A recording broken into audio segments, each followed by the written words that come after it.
Welcome, Bill Michaels Show, on the air on a Friday. Hopefully you're getting ready to enjoy a terrific weekend. Freddie Peralta going on the 10-day IL, and when they said right shoulder inflammation, he was like, I'm good to go. Good to go. It's always a cautionary tale. Inflammation is a funny thing because you have to, one, figure out the source. Is it just overuse? Is it just, something that just happened to pop up, or is it something internally that caused the inflammation? How bad is it? Is it something you can treat with ice, or is it something that you have to start injecting, and you're kind of hoping you don't have to go the injection route? So a little bit of a concern there is Freddie Peralta going to miss at least one start with the Brewers. Brewers get beat yesterday. We can get into that discussion. Aaron Rodgers going on Mad Dog Sports Radio. He's doing, you know what, for a guy that hates to do the media and hates the media in general pretty much, he's doing radio all over the place. But he throws a little more shade at the end of the season.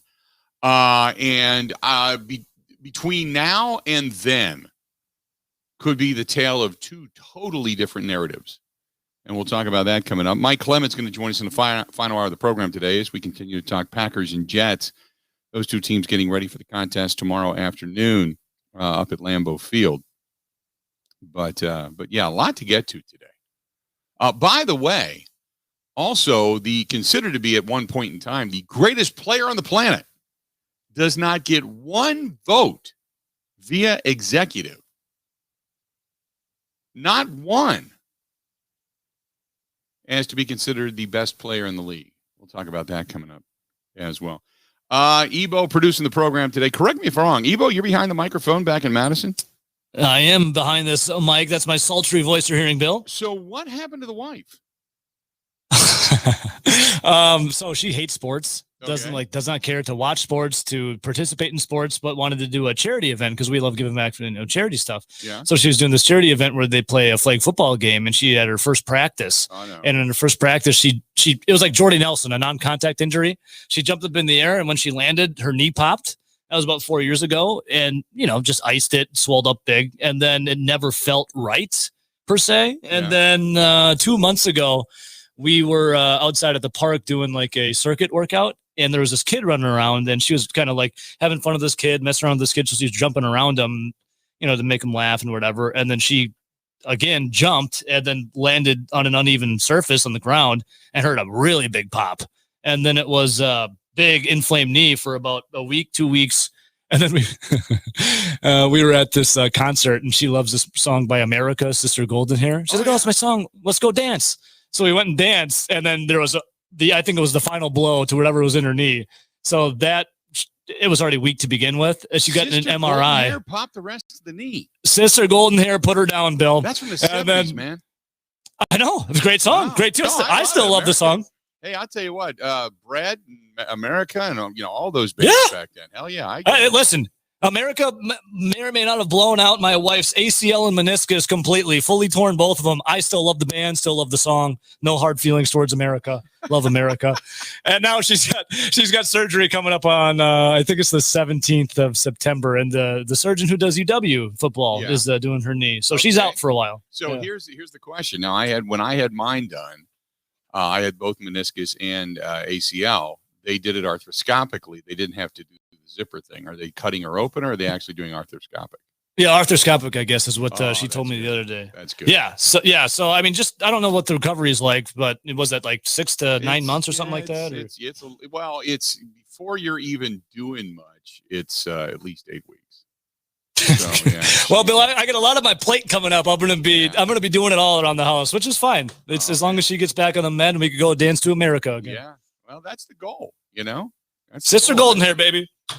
Well, what you do is you take her back to the Sister Golden Hair concert in a year, and that way she can throw up the 2 horn fingers like hook 'em horns, and she can be rocking out, and that way she can say, I whooped the ACL's ass. So Totally. Okay. We're going to ask Adrian Peterson for advice. I caught part of that this morning. I was doing some stuff around the house, and when you guys are on, I have the speakers on here just in case there's something breaking or something that I need to know. Yeah.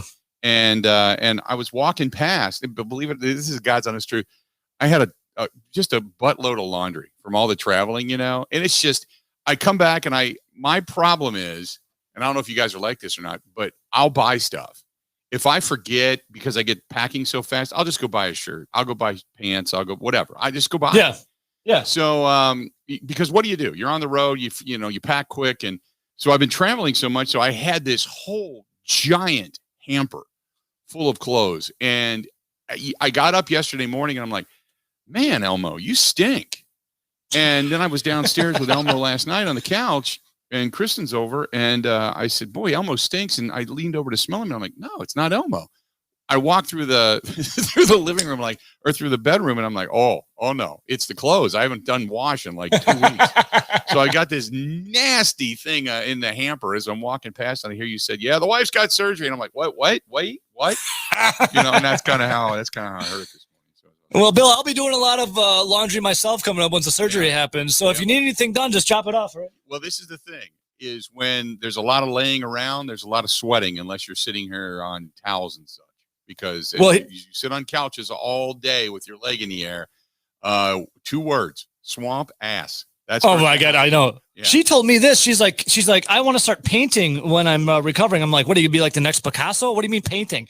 And she goes, no, I want to get house projects done. So I'm gonna set her up. She's gonna start painting trim and painting blotches on the wall if there is any and whatnot. So I'm gonna put her to work, Bill, as much as I can. Okay. So when she's painting trim, is she crawling around? Or are you prying the trim off and then you're just laying it in the garage and she's just down there in the wheelchair or something? We haven't gotten that far yet in the planning process. So, because I'll tell you this: when you have your knee done, you don't want to be up. Yeah, it's in the thing, right? It's in like a metal brace or whatever, right? Well, mine was in the Halo back in the day. That's when they used to put metal screws in your knees and then they kept the string. But she will be in a wrap, a big cold wrap that it's Velcro and it goes around your leg and it keeps it straight. Kind of bent. It's not completely straight, but it's kind of bent. But the one thing is they want you to take it off and then move and then put it back on and then move. Sure. But you can't be crawling on it. So if she's going to you can't be painting trim on the ground unless she's laying on her back with her arm out sideways or I don't, boy. This will be the biggest test.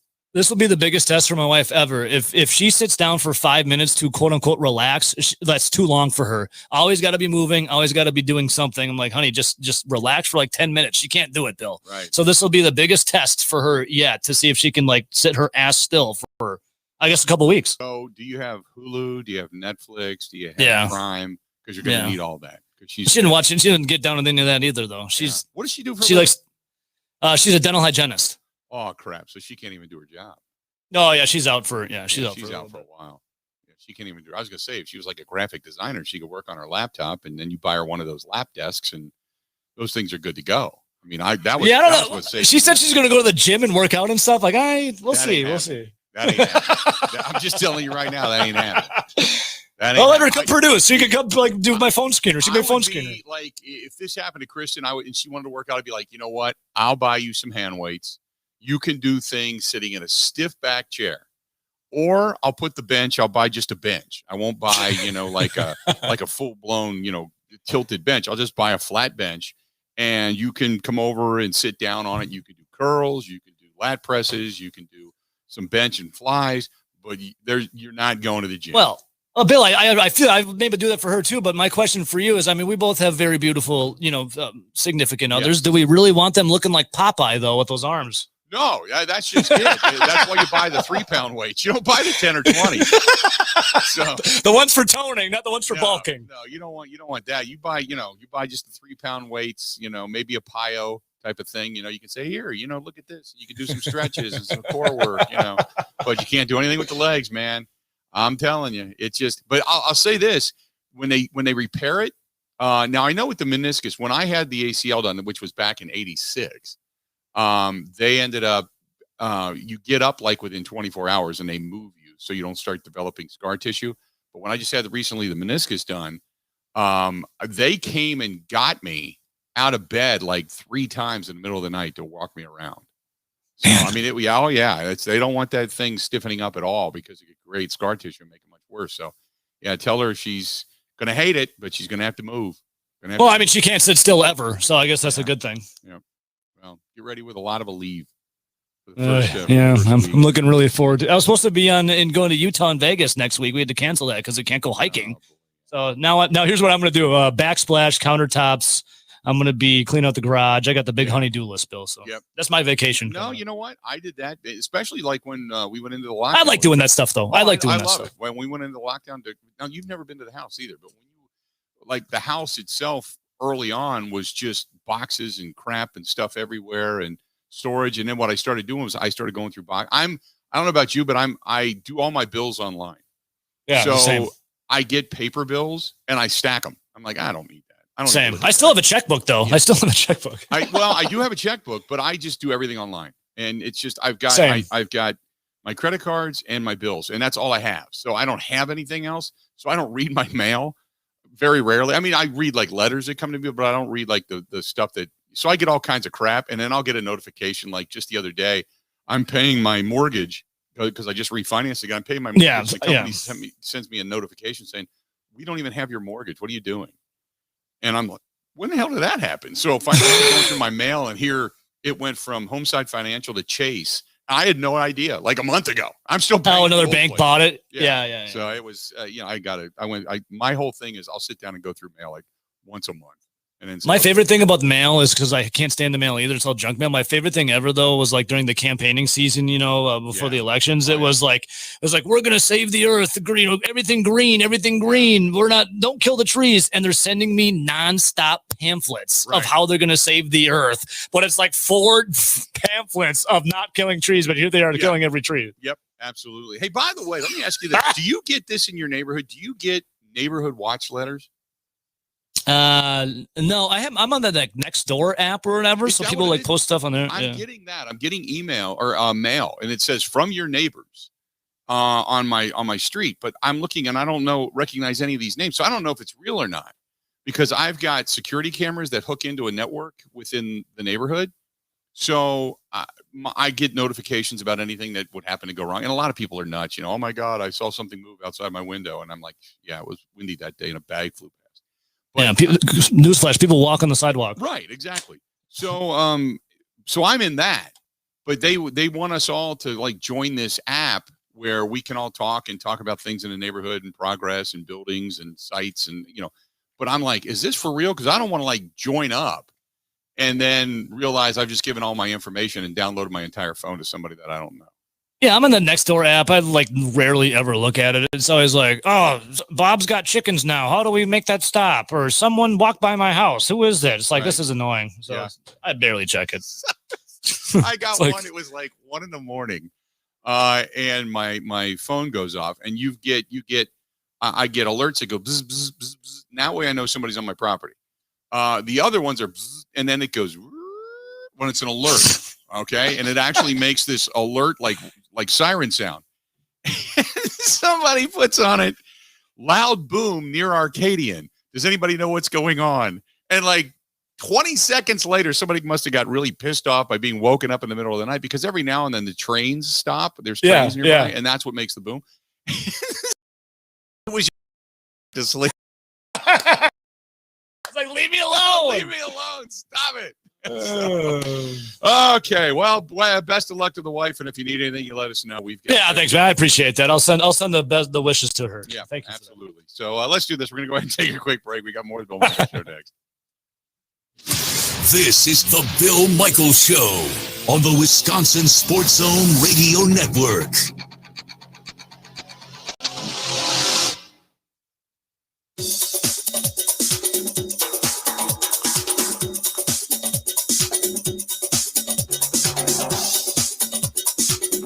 Bill Michaels will resume in 3 minutes.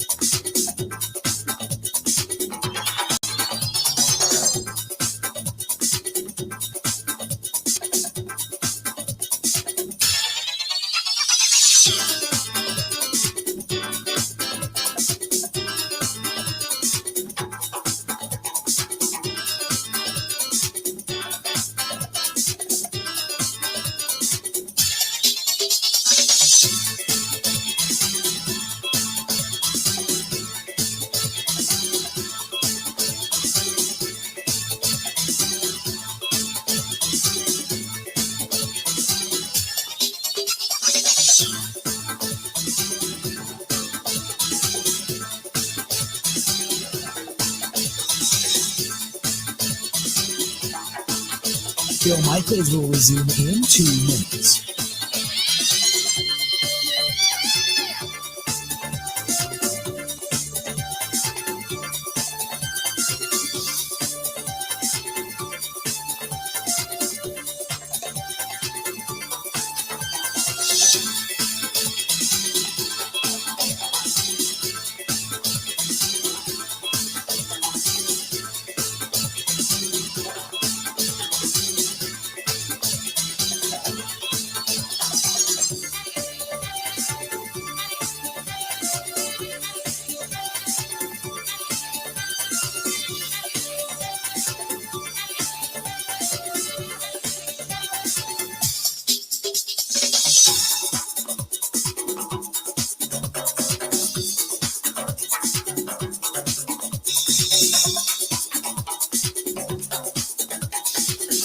Bill Michaels will resume in 1 minute.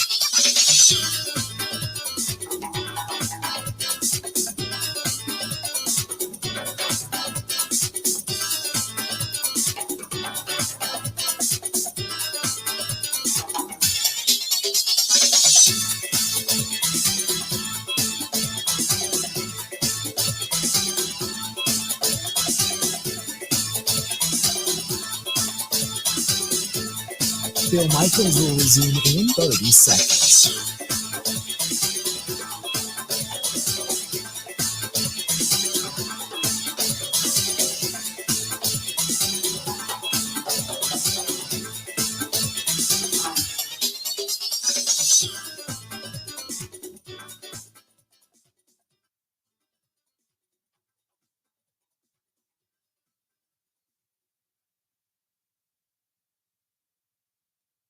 You got to hit it, bang it, rock it, put it in the pocket.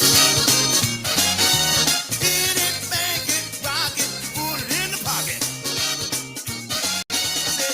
Welcome back, the Bill Michaels Show. We continue on.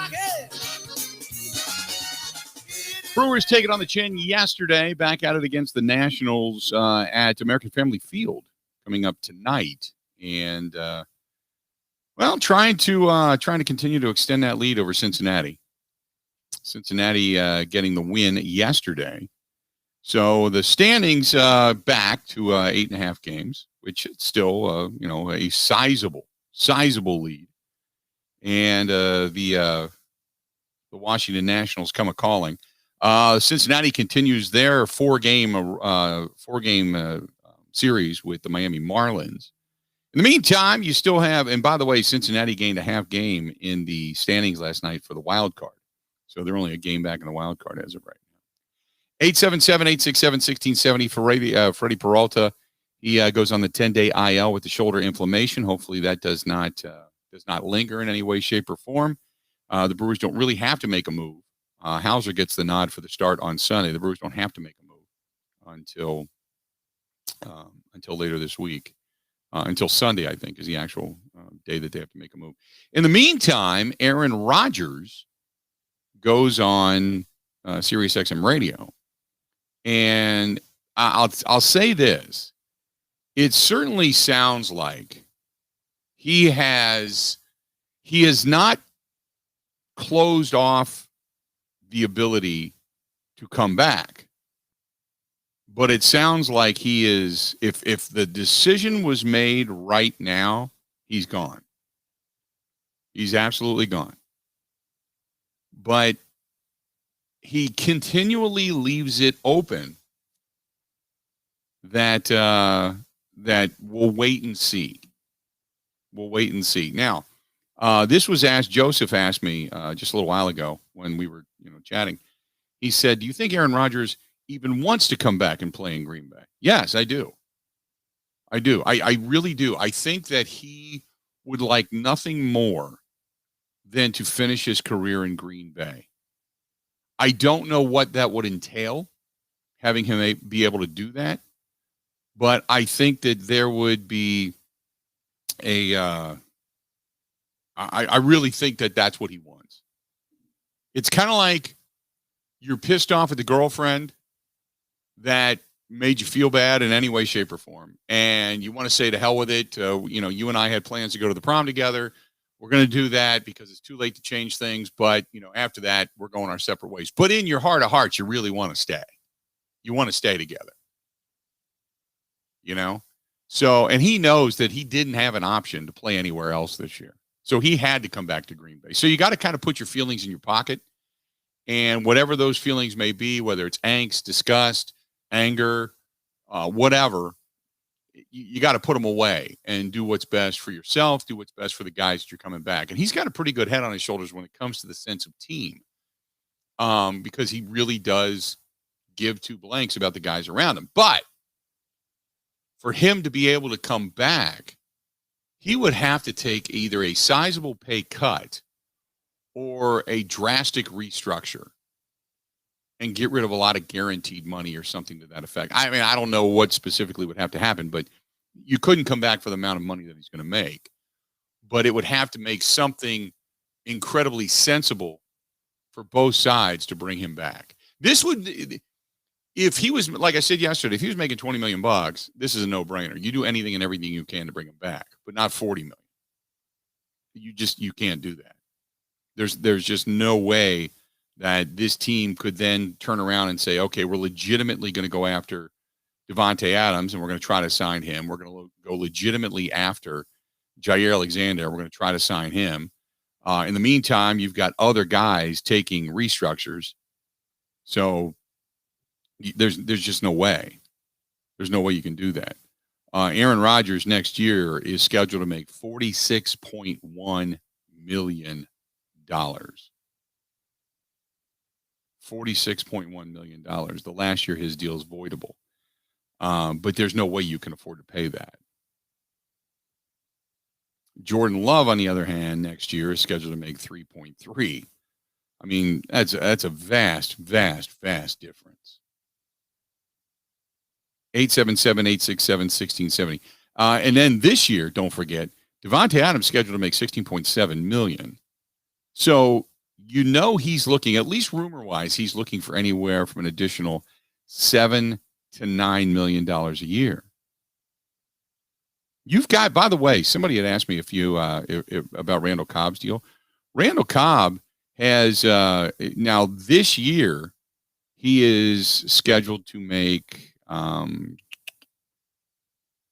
think, $5.39 million. And then if you cut him loose, because his contract takes it another year. So you could technically cut him loose if you wanted to after this season, and you pay 2.7 of dead cap space, because he's going to make 1.075 in dowry. The cap hit this year is 2.6, but his cap hit next year is 9.6 million. You're not going to pay Randall Cobb that. So in essence, he's on a 1-year deal. I mean, if you wanted to keep him, you could, but you're not going to. Randall Cobb, Aaron Rodgers, there's a couple other guys that are going to be making way too much money come next year, and you're just not going to be able to afford to do it. So, again, like I stated, I really believe that Aaron Rodgers wants to stay. But I don't believe there's going to be an ability. I shouldn't say that.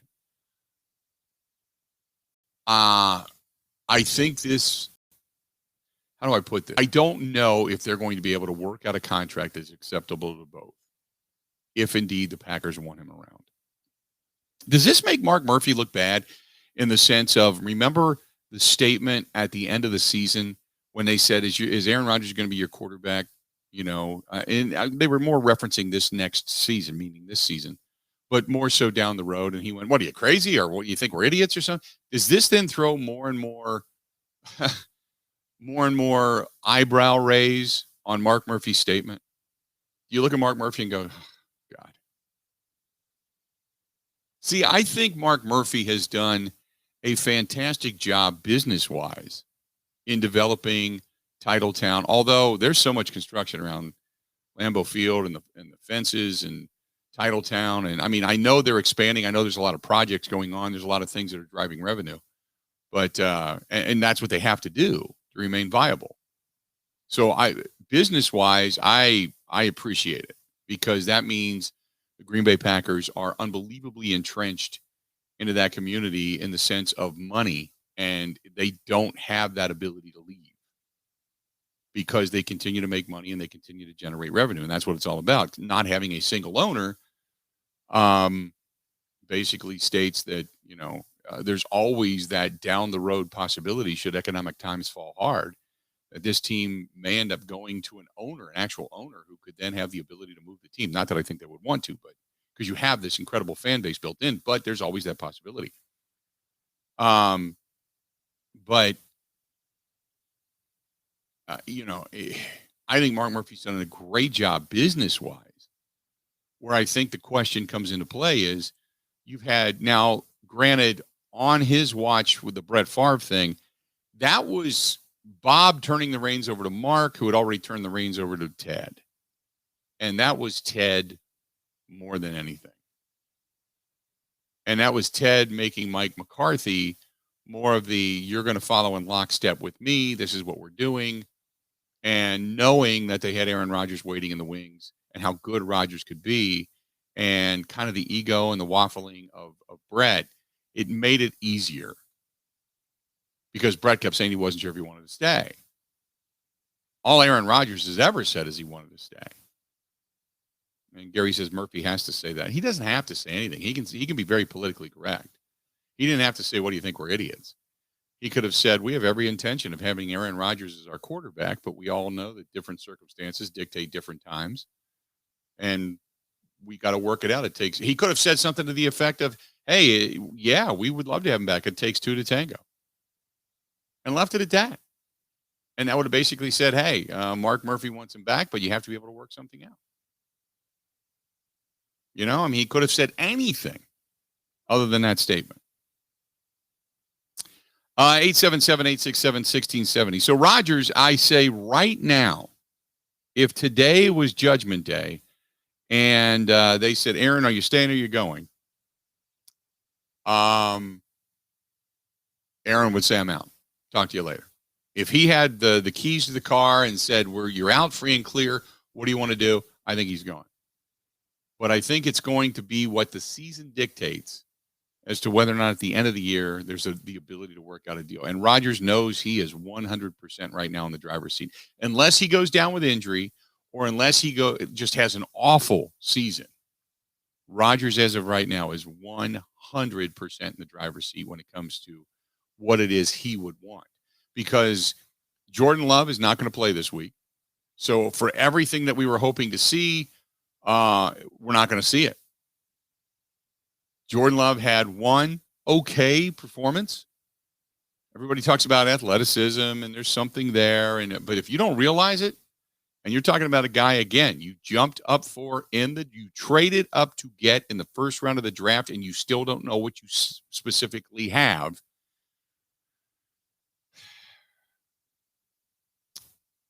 That's not the best position to be in. That still leaves a lot of leverage and a lot of power for Aaron Rodgers if he goes out and has another MVP type of performance season.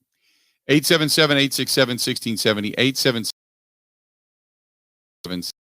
Hey, to gear up at Wisconsin Harley-Davidson for the Wisconsin Rally, the Milwaukee Rally that's coming up. And obviously bikers come in from not only all over the state, but all over the country to celebrate Harley-Davidson and everything that is right here in the city of Milwaukee, that was born and bred in 1903 by a couple of people that put together a motorcycle. So we have our ride coming up on Sunday, September 5th. That's Sunday, September 5th. And that is going to happen as we ride for Fisher House, Wisconsin.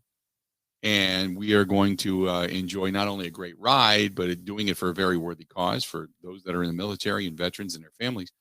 And we're going to end up at Wisconsin Harley-Davidson for the after party. The after party is two bands. For our after party is Hairbangers Ball and Rebel Grace. Hairbangers Ball and Rebel Grace. We're going to have a blast. It's going to be a great night. So please come out and support us. And if you would like to get registered right now and register for a lot of the great prizes that are going to be available to only those who pre-register for the drawing. It is going to be everything from sporting tickets, Admirals games, Road America, Badgers tickets. It's also going to be overnight stays at the resort up north, numerous coupons for food. I got a gift certificate from Harley Davidson. So it's up to about $1,200. So if you want to get registered for this, please go to fisherhousewi.org. That's fisherhousewi.org/events. Go to the events page on fisherhousewi.org and go to the events page and get registered. And you don't have to be present to win, but, obviously you're pre-registering to ride. So we want you to ride with us. But we have got a lot of different prizes that are available in this package, and a lot of great people to thank. Thank our people from Road America. Thank our people from the Admirals. Thank our people out at Midwest Family for some Badgers tickets. We thank the guys and gangs and Barb and everybody up at Pine Mountain Resort, a lot of the restaurants in Milwaukee. So a lot of good stuff. Let's do this. We're going to step away, take a quick break. More of the Bill Michaels Show coming up right after this. Covering Wisconsin sports like a blanket. This is the Bill Michaels Show on the Wisconsin Sports Zone Radio Network.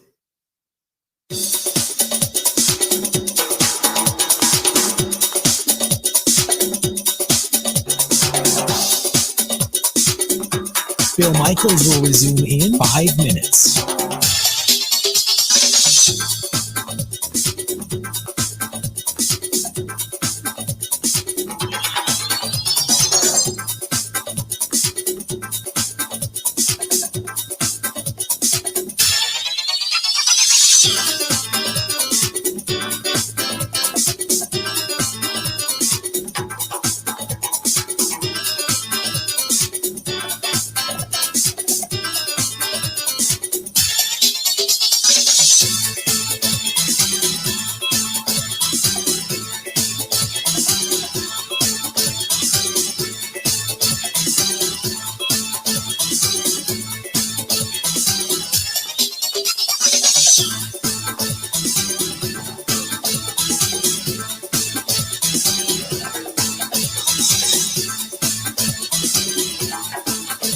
Bill Michaels will resume in 4 minutes.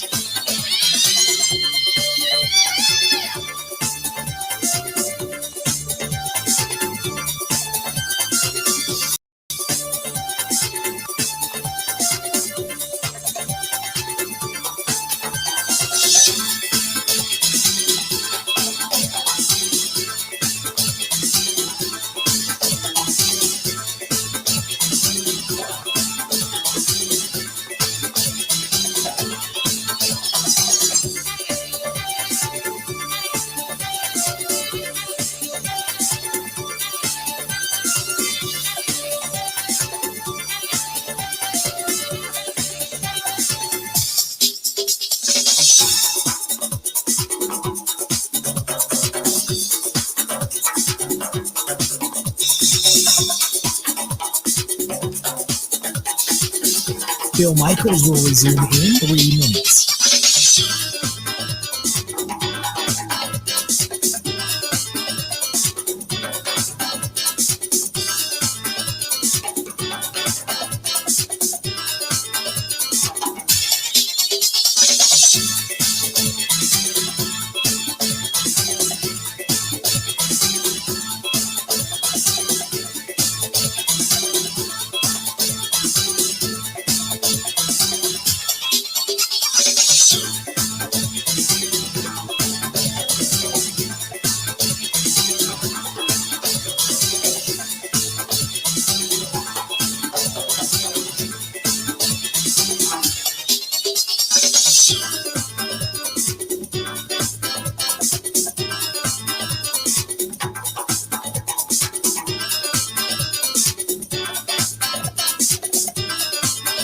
Bill Michaels will resume in 2 minutes.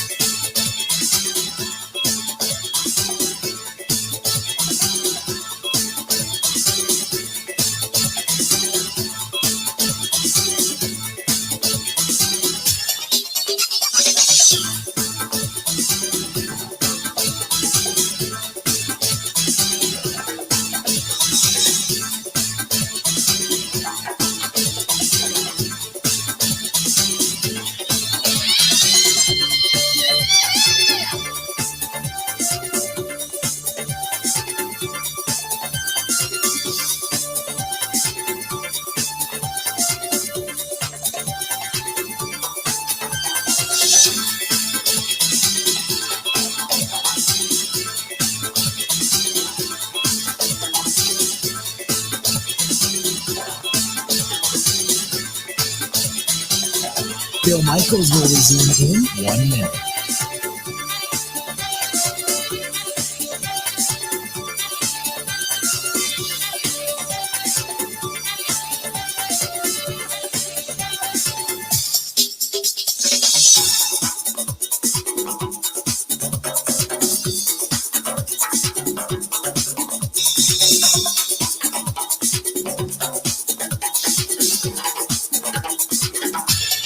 Bill Michaels will resume in 30 seconds.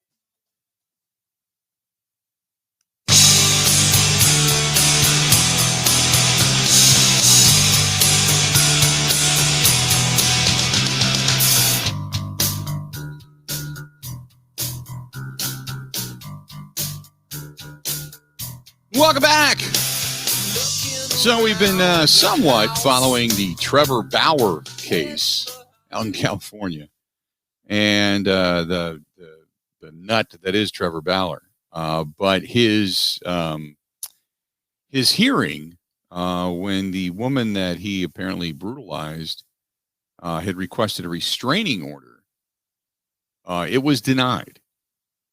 It was denied. And the reason being is because he does not pose a threat to her. The argument was made, and so you have to understand this. The accusations from the woman were never denied by Bauer. The argument was it was hookups. He wasn't dating her. So therefore, there's no reason to get a restraining order because he is not calling her. He is not trying to get back in touch with her other than he wanted to pay her off to shut her up. But now it's all out there. So his argument, or his attorney's argument, was that since he doesn't want anything to do with her and he has not sought her out again, why get a restraining order against somebody who doesn't want to be with the other person to begin with? And the judge then agreed. So it was when you seek a restraining order, it's because you want to keep that person away from you. And Trevor Bauer, since this second incident, the only time he ever wanted to be near her was when she went to the police and they tried to pay her off. So the judge said that, look, the woman did not set limits to stay away and don't do this or don't do that. There were no limits set to begin with. And again, it kind of does fall upon the victim to prove, and I understand all of this, and it's not necessarily right. But in a court of law, you're seeking a restraining order to keep somebody away from you who is basically stalking you, and Trevor Bauer hasn't done that. So at least that's the argument. So the judge dissolved the request for the restraining order. And Trevor Bauer, who took the fifth, was going to take the fifth because he did not want to incriminate himself, was not going to testify. So anyway, it's pretty much done. It's just pretty much over with. Now you wait and see what Major League Baseball is going to do, because remember, he's been on what they call administrative leave. It dates back to July 2nd. And it was extended for the 6th time yesterday afternoon with consent by the Major League Baseball Players Association. And Bauer's leave is going to run another 8 days, this time through August 27th. And MLB's decision is not dependent upon the criminal conviction, but the league is not expected to determine the length of a potential suspension until the legal process continues to play out. So Bauer called to the witness stand yesterday morning, but his attorneys and previously told the judge he's not going to answer any questions. He did tell the judge, I'm going to take the fifth. I'm not going to answer anything. So It's at least as of right now, that portion of this is over. But the freak that is Trevor Bauer is out walking around right now. And if you find out that he's your guy on Match.com, you may want to take a couple of UFC training courses before you go out with that guy. Just throwing it out there. What a freak. What a freak. 877-867-1670, 877-867-1670. Julie says, if Packers fans say that the Packers don't need Rodgers to win, they are damn fools. This thing with Aaron Rodgers, and we've talked about this time and again, this thing with Aaron Rodgers is not, it doesn't come down to talent. It really doesn't. It comes down to money, what you can afford. And with continually paying him and keeping him the highest paid player in the NFL and such, and he has restructured time and again, but that's where the decision for Brian Gutekunst is. That's what this decision is based upon. It's not based upon anything else but that at this point. Yes, there was a time in which maybe you thought that Aaron Rodgers was beginning to decline a little bit. It was a brief period in time. It was a season. And then you come to find out that he was injured all season long.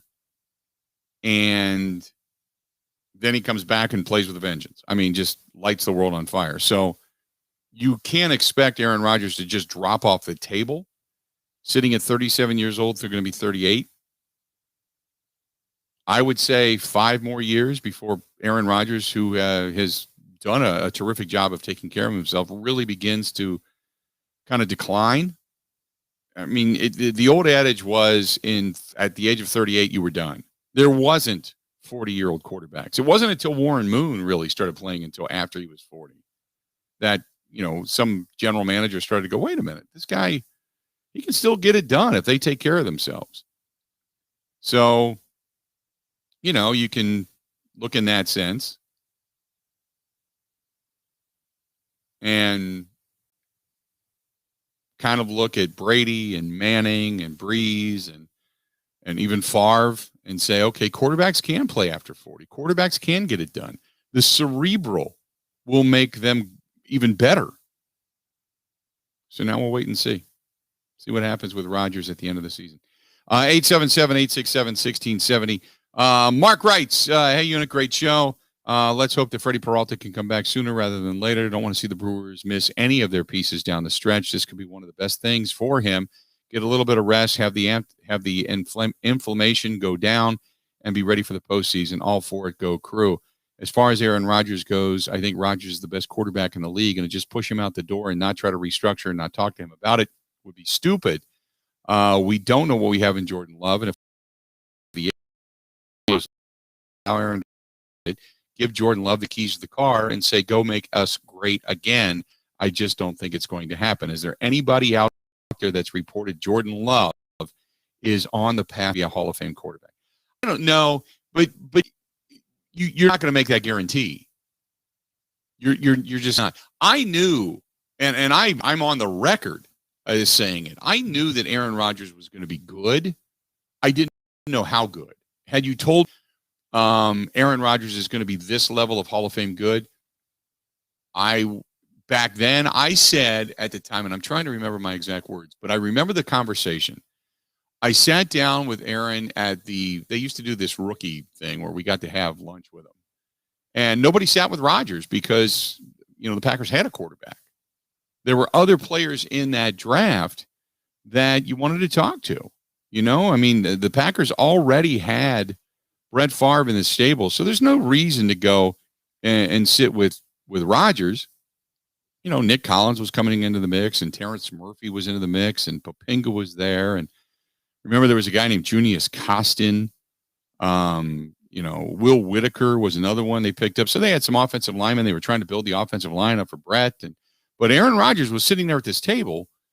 And so I got to talking to him, and I just thought to myself, and I remember saying to him, if your talent is half as good as your mind is, you'll be a Hall of Famer. but you didn't know. I mean, I didn't know that at the time. But after watching him, and then with what went on in 2008 with Brett, I just kind of said, I don't know how good he's going to be, but he's going to be really good. Just give him a chance. But I didn't think he'd be. I mean, I never had an inkling he's going to be this good. So my point is, taking it forward to Jordan Love, we may look at Jordan Love and go, yeah, he's going to be okay. And he may exceed expectations. My expectation is he's going to be average to above average, but I don't think he's anywhere near a Hall of Famer. However, that doesn't mean that he couldn't fall off the table and be below average. That just by the time, because we always hear about athleticism and his arm and all of his ability. So he's got the ability. The question is always what's between the ears. And if he has it between the ears to a certain degree, he'll be average to above average. If he has a real savant ability, he'll be a Hall of Famer. But if he just doesn't get it, and from year 1 to year 2, year 2 to year 3, and it doesn't matriculate into knowledge, to decipherable, recognizable knowledge for him, then he's going to be an abject failure. But you just don't know. You just don't know. 877-867-1670. Shoot us a call. Phone lines wide open at this point. Wide open. This portion of the program brought to you by our friends at Quick Trip. They are the official fuel and convenience store of the Bill Michaels Sports Talk Network. Great people over there. Don't forget, you still have a little bit of time to get yourself that scratch off, get yourself some Mountain Dew, use your Quick Rewards card, and possibly win yourself a Corvette Stingray. Oh, beautiful vehicle. They had that thing out there at the Wisconsin State Fair. Stunning. They will take the decals off of it and polish it up for you, but stunning, beautiful car. White on the outside, red leather on the inside. Go into a Quick Trip and get all the details. Stay tuned. We got more of the Bill Michaels Show coming up next. Covering Wisconsin sports like a blanket. This is the Bill Michaels Show on the Wisconsin Sports Zone Radio Network.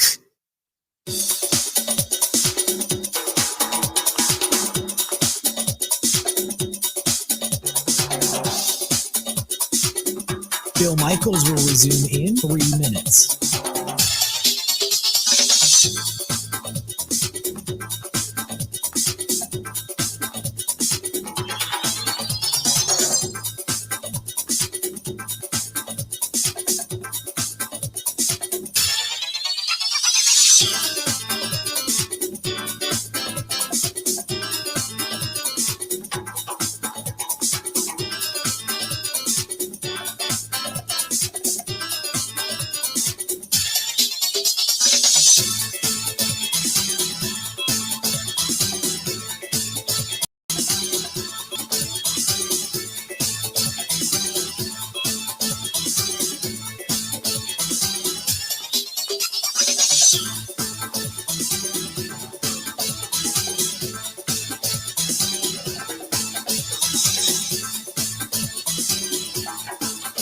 Bill Michaels will resume in 2 minutes.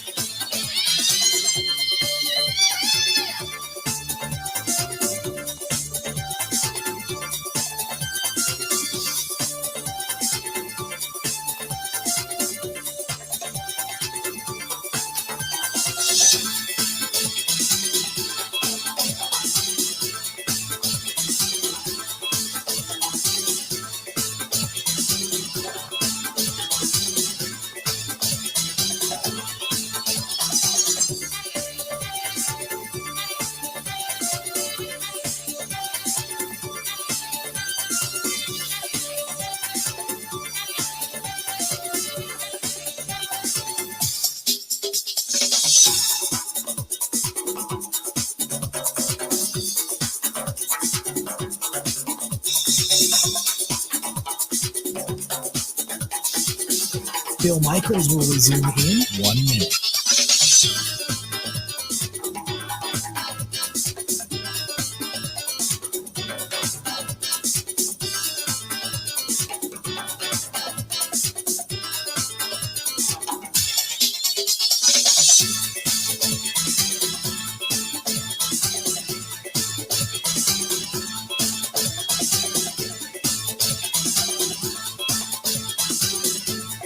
Bill Michaels will resume in 30 seconds.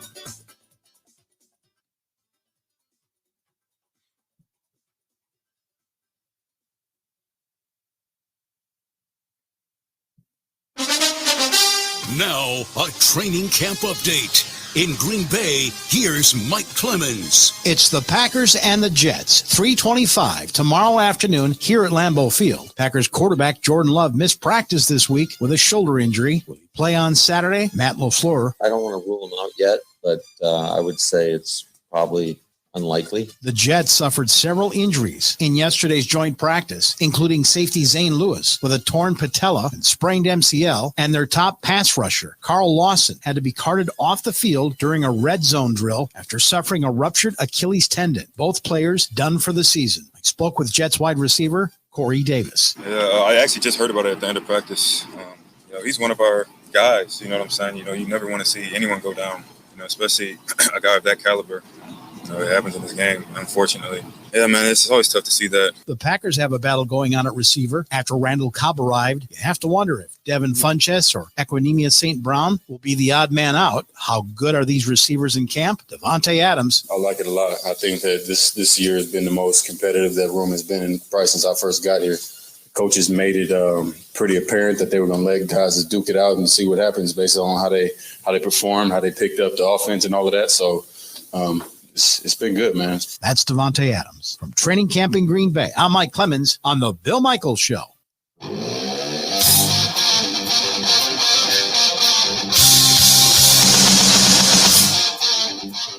Good Friday to you.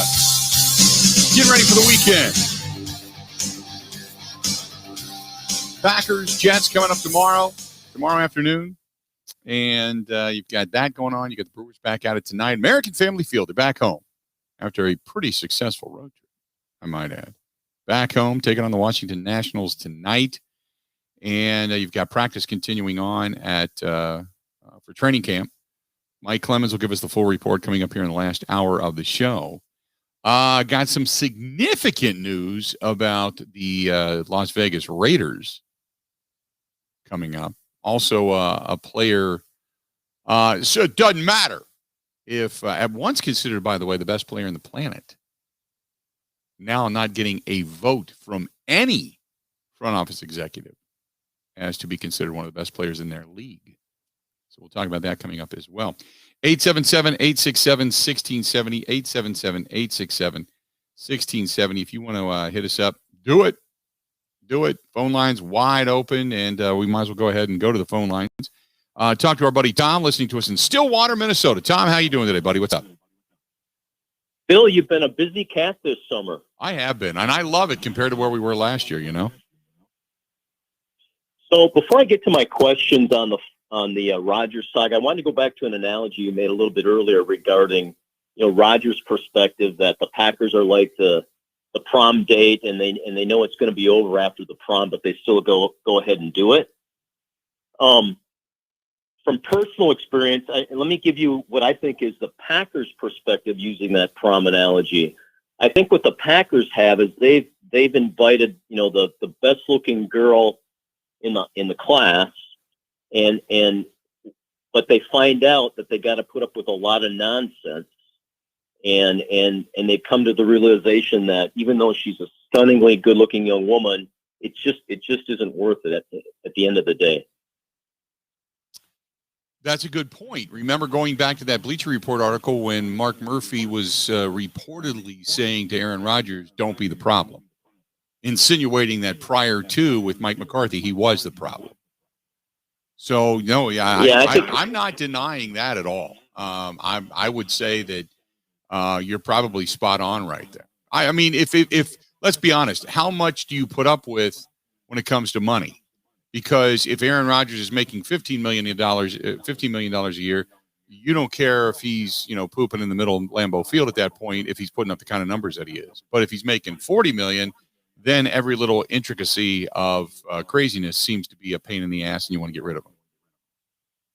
Exactly. So we've got about 12 months for this to play out, and we all get a front row seat. Here are my questions, though. Yeah. I mean, can we agree that what we believe is motivating Rodgers at this point in his career is to strengthen the argument that he's the greatest of all time? Do we agree on that? Correct. Yes. Well, if that's the case, and here's the real heart of my question here. I mean, where does he go next year if getting better statistics and winning a Super Bowl. I mean, where does he go after the Packers, assuming he leaves? Where does he go where he can do that? I'm going to hang up and listen to your answer. Thanks, Bill. Absolutely. Appreciate it. Well, the team that's been kind of the most attached to Aaron Rodgers is the Denver Broncos. And Denver is not far away from being a really competitive team. Now, remember, they are also, though, in the same division with the Kansas City Chiefs. But Denver could be the landing spot if indeed it all works out. Now, don't forget, when it comes to their quarterback, they have Teddy Bridgewater and Drew Lock, both of whom they're not high on, but both of whom have at least performed relatively well. They got Jerry Jeudy as the first-round draft choice last year. Cortland Sutton is another one. They've got some weapons. They've got what they believe to be a decent. They got Javonte Williams. They've got some guys that they believe, and a decent offensive line. They've got some weapons that they can throw out there. So we'll wait and see. Tim Patrick, KJ Hamler, I'm trying to think Deontay. I can't remember his last name. But they've got some weapons. They believe that they need a quarterback to kind of bring it all together, and their defense is still decent.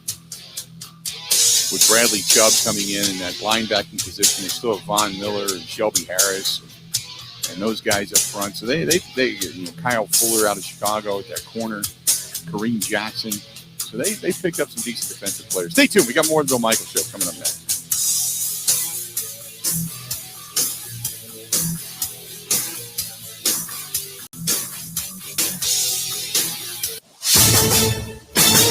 This is a Wisconsin Sports Zone update. Well, the Milwaukee Brewers had to settle for winning 8 games on its 10-game road trip thanks to an 8-4 loss last night to the Cardinals in St. Louis. The Crew did have a 4-1 lead going into the 5th inning. That's when the Cardinals jumped all over Brandon Woodruff. Woody gave up a season high of 6 runs and watched his ERA balloon from 2.18 to 2.48 over those 5 innings. Milwaukee, who leads the Reds by 8.5 games for first place in the NL Central, will now return home to open up a series tonight against Washington. Here's more from manager Craig Counsell. Yeah, there's no question. It was a good road trip. We played well.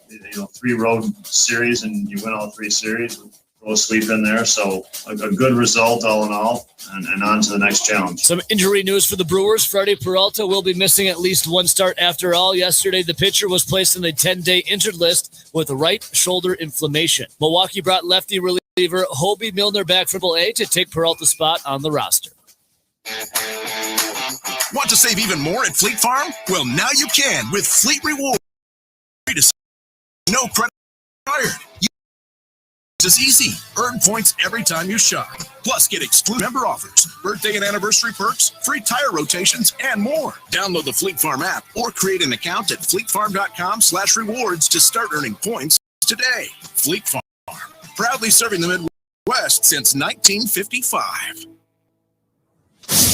The Packers' second preseason game is this Saturday at Lambeau Field against the New York Jets. Matt LaFleur said quarterback Jordan Love is likely out, therefore giving Kirk Benkert the starting role. Here's more from the head coach. We've got a lot of confidence in him. He's been in this league for a while now, and I think he's got a good grasp of what we're asking him to do, and I thought he had a great day of practice yesterday. Kickoff is tomorrow at 3:25. For the Wisconsin Sports Zone Network, I'm Ebo.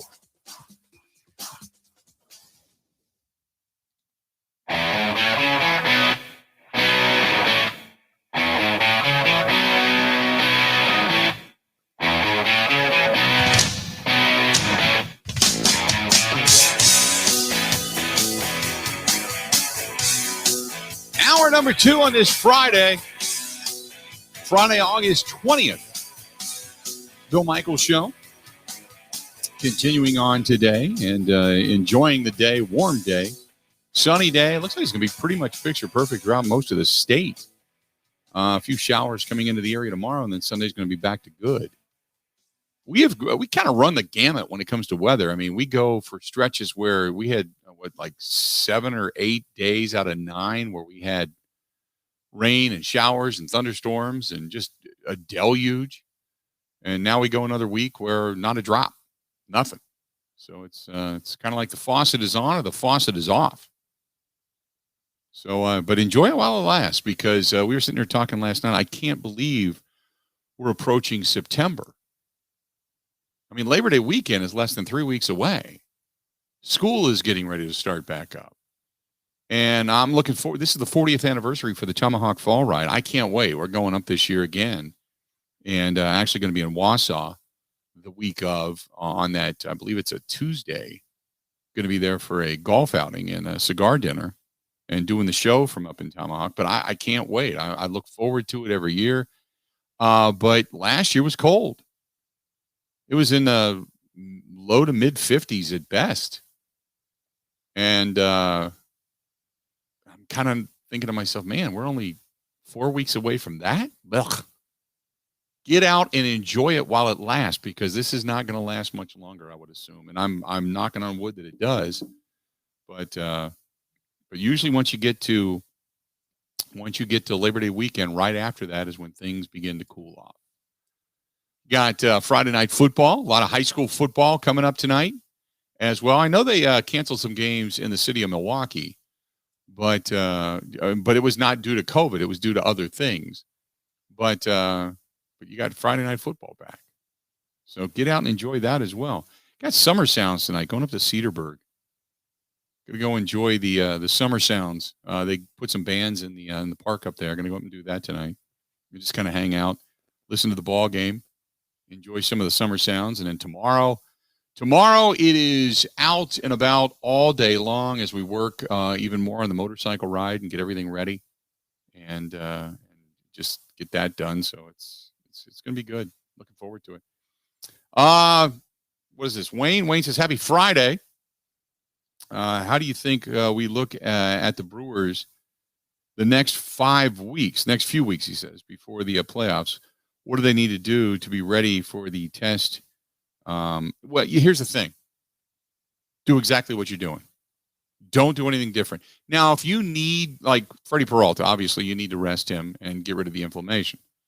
But if you need to give guys a rest, if you want to, practice load management, that's great to get guys ready. But don't get out of your routine. You don't want to overthink this. You don't. That's what happens to a lot of teams is they start to go, okay, I'm going to worry about this. And you can set up your rotation for when you look at the postseason in the last week or so.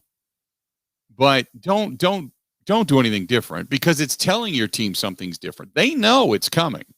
Everybody knows the playoffs are coming. Everybody knows what's going on. But right now, you're coming down the stretch. You want to be. There's four things. You got to be good. You got to be lucky. You got to be healthy, and you got to be hot. Those are the four things that take you to a championship in any sport. So you're already good. Got to have a little luck on your side. Create some luck. But you want to be hot and you want to be healthy at the right time. So right now you practice a little bit of load management. You continue to win ball games, and not saying that you coast by any stretch of the imagination, because I hate that. But you do, you're trying to win games, but you don't want to burn guys out in doing it. So it's going to be, just kind of what they've done in years past. Now, years past, they haven't gotten over the top and won the NLCS and went on to a World Series, but I believe that this team is better. Fred, bite your tongue, man. Fred says over on the Bud Light live stream, the Great White Death is coming sooner rather than later. Ugh, bite your tongue. Last year we didn't get much snow until what? December? Got a little bit in December, and then not much after that until late January into February. If I'm not mistaken. And remember, like up north last year, they didn't get snow till late, because a lot of the snowmobile trails weren't even open because they didn't have snow on them. Can't believe I'm talking about snow. Sucks. But 2 years ago, remember, we got 6 inches of snow on Halloween. So we know it can snow. I don't want it to. I still got, for those watching on the Bud Light live stream, look, I still got the Tiki Bar open. I just restocked it today. That's what I want to bask in. I was sitting out back last night. I grilled some Kristen had marinated chicken breasts in like this Italian seasoning, and it sat for 2 days. Threw those on the grill last night. big wedge salad, cut up some chicken, had a couple of beers, sat back, turned the TV on the tiki bar, sat outside, had a cigar, did some work, had some meetings, some Zoom meetings. It was spectacular. Spectacular. The only thing I like about fall is that it cools off to the point that you can actually enjoy a bonfire in the fire pit, because it's with heat and humidity, you don't build a fire out back, not unless you're just trying to get rid of the bugs. But no, I'm all for 85 degrees every damn day. I just am. 877-867-1670, 877-867-1670. Coming up in the next segment, going to hear from Devontae Adams, some of the comments that he made yesterday. We'll talk more about that here shortly. 877-867-1670. This one's from Jacob. Jacob says, hey, Unit, how bad is the injury to Freddie Peralta really? What are your thoughts? Again, this was originally, no big deal. And then they took a look at it the next day, and there was probably some soreness. And they probably said, you know what? This inflammation is a little bit worse than maybe we thought. Let's just shut him down. Just shut him down. Just shut him down for a start. Put him on the 10-day IL, and let's just give him some time to rest and recover, and we'll go from there. Now, what you hope is you don't lose your edge, your it, because Freddie Peralta has been throwing really, really well. You hope that they don't lose that. When any player goes on the IL, if they are playing well, you hope that they don't lose that. Again, going back to the routine, you're in a routine. This is what you do. On this day, you do this. On this day, you do that. On this day, you do this. And when you get out of that routine and you just rest, the body starts to change. The feel starts to change. It takes you a little while to kind of get back into that rhythm. So let's hope he doesn't really lose much of that rhythm, that it's just merely some time from throwing and keeps the swelling down. And then is able to come back and ready to go, that there's nothing in there that needs to be looked at. Angela says 100% agree about Somerville. It's heaven. Dark at 4:30 and 40 below. Can kiss my ass. Oh, I know, right? Can't stand it. Can't stand it at all. That's hunker down. That's the one time I can look at things and say, I love going into an office. I love seeing people, but this year I've traveled so much, so it's been really easy to get out and socialize and mingle and all that kind of stuff. But in the wintertime, when you're doing it here at home and you're not going out other than maybe to do the huddle or right after Super Bowl, waiting for spring training, and then once spring training, you get back from spring training, waiting for the baseball season to start, there's about 2 months of you got to do what you got to do to stay away from stir crazy. Because, working at home, working in my home studio, it's you get up, you go work out downstairs, feed the dog, walk around with Elmo a little bit, come back upstairs, and you work. Short of going out for groceries, there's no reason to go out. Now you're going to be in the midst of, say, basketball, Bucks season at that point. So you go to some Bucks games, hang out a little bit. But, you don't have all the appearances. Nothing starts until like June. Steve says Freddie was smiling and joking in the dugout last night, so maybe not serious at all. No, and I agree with you. Remember, Freddie Peralta had said after 2 nights ago, I'll be ready to go on Sunday. Don't worry about it. I think what happened was he woke up yesterday, probably was a little bit stiff, and they looked at it and said, there's no sense in forcing it. And I agree with it. There's no sense. And I said that yesterday on the program.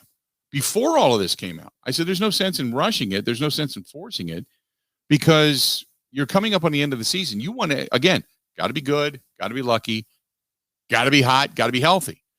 Got to have him healthy. I'd rather have him miss a start and be healthy than force him through it just to see. So I'm by no stretch of the imagination upset that Freddie's going to take a stint on the 10-day IL. I'm good with that. 877-867-1670. Got our buddy Steve. Steve says, looking forward to a great Wisconsin sports weekend. I think the Crew's going to rebound and take 2 out of 3 from the Nats. The loss last night would have been harder to take if they hadn't come back on Wednesday. The Cardinals have a potent lineup, and they got Woodruff last night. Also looking forward to getting back to Lambeau tomorrow after a loss last year. As I've said before, I'm not usually up for the preseason games. However, I'm looking forward to seeing the rookie class tomorrow night. Lastly, I'm not a writer, but I hold veterans in high esteem. That being said, a small $50 donation to the Fisher House to support your ride. Appreciate it, Steve. Thank you. You know what we'll do? What we'll do with that is our vice president, Angie Christensen, who is fantastic, and she's also very intricate in putting the ride together. I will let her know, and they have a bank of veterans that they connect with, and if there's some veterans that are looking for a ride, we'll make sure that your donation paid for those veterans. That way they can ride for free. That would be the best. That would be the best. Thank you so much. Awesome. 877-867-1670. Leslie says, hey, I have two riders that are going to come with me. We are going to enjoy the motorcycle ride. Thanks for doing what you do. I'm looking forward to Freddie Peralta coming back. Do you think that this is going to take away from his fourth pitch and breaking ball? If he has inflammation in the shoulder, doesn't it make it difficult to put spin on his fastball and or breaking ball? Deep question, Leslie. Thank you. No, I don't mean to poo-poo it, but you're either eligible to pitch or you're not. If you have discomfort, you don't throw. If you don't have comfort, you throw. So, and if you have comfort and you're feeling good, when you come back, you do what you do. I think it's minor. I think it's more precautionary than anything. That's just my opinion. So I think he's going to be all good. Not overly concerned about it. This portion of the program brought to you by friends of Pella Windows and Doors in Wisconsin. Gina Della from Pella reminding you there's two offers right now. You choose what's best for you. One is 5 years, no interest, 5 months, no first payment. The other one is 10 years, 2.99% APR, so you can spread those payments out. Make it whatever's easier on your pocketbook. Take advantage of it, whether it's one window, a patio door, combination thereof, or a whole house. Pella Windows and Doors of Wisconsin, they offer the highest value, the highest quality for your home. Not voted on by them, and that's not some cliche in their commercial. That is the truth because that's a consumer survey. In addition to that, they also have the ability, they come to your home, they custom measure twice. Then they send it off to the factory and they custom cut these windows to your windows, your current specifications. Then they assemble them, bring them to your house, and they can usually install them in a day. The whole process is maybe 6 to 8 weeks. And that'll happen before the weather gets really cold. So if you're thinking about doing that, do it now. Get a hold of our friends over at Pella Windows and Doors of Wisconsin. Go to PellaWI.com/radio. PellaWI.com/radio. PellaWI.com/radio. Or you can call them and get a hold of our friends at Pella Windows and Doors of Wisconsin. 855-PELLA-WI. That's 855-PELLA-WI. 5-PELLA-WI. And good people over there at Pella Windows and Doors of Wisconsin. Stay tuned when we come back. We're going to hear from Devontae Adams. After he ended up speaking to the media, we'll listen to some of that conversation, break it down a little bit. A lot more of the Bill Michaels Show coming up next. Ready? This is the Bill Michaels Show on the Wisconsin Sports Zone Radio Network. Thank you for calling Pella Windows and Doors of Wisconsin. How may I help you? Gina Della from Pella. You're answering the phones? Absolutely. Now with the choice of 5 years, no interest, and 5 months, no first payment, or 10-year 2.99 APR financing, everyone on Team Pella Wisconsin is digging deep to make Wisconsin proud. Bring home the gold, right? Already have. According to a 2020 survey for leading national brands, Pella Windows are rated #1 for highest value, highest quality, and most preferred by Green Bay and Milwaukee homeowners. Talk about being at the top of the podium, but what's a head coach like you doing on the field? Hey, on my team, everybody's suiting up to make sure no one's left out in the cold. Well, it is still summer, you know. And frosty fall air will be here before you know it. Set your free consultation today at PellaWI.com/radio or call 855-PELLA-WI. Certain restrictions apply. See show for details.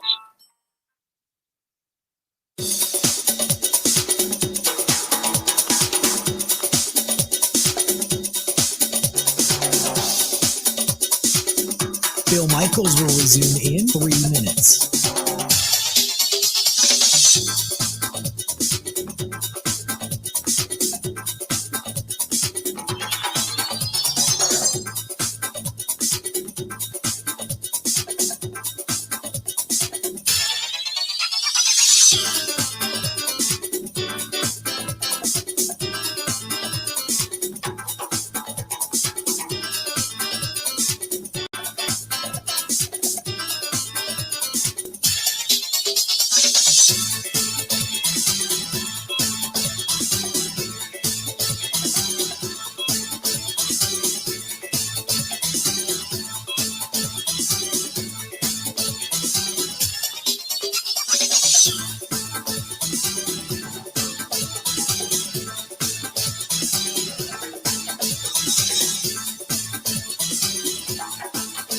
Bill Michaels will resume in 2 minutes.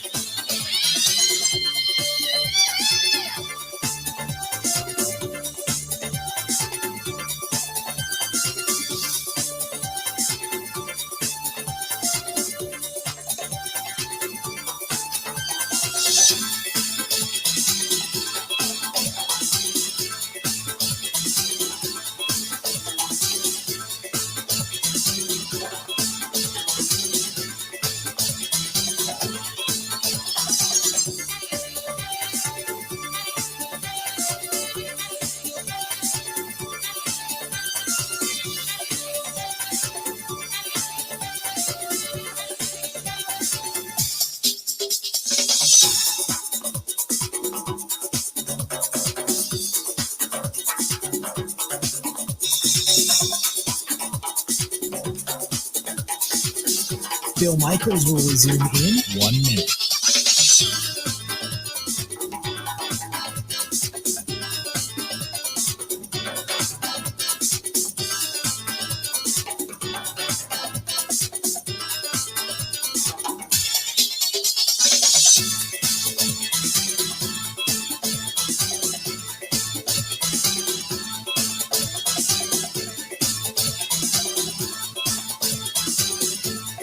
Bill Michaels will resume in 30 seconds.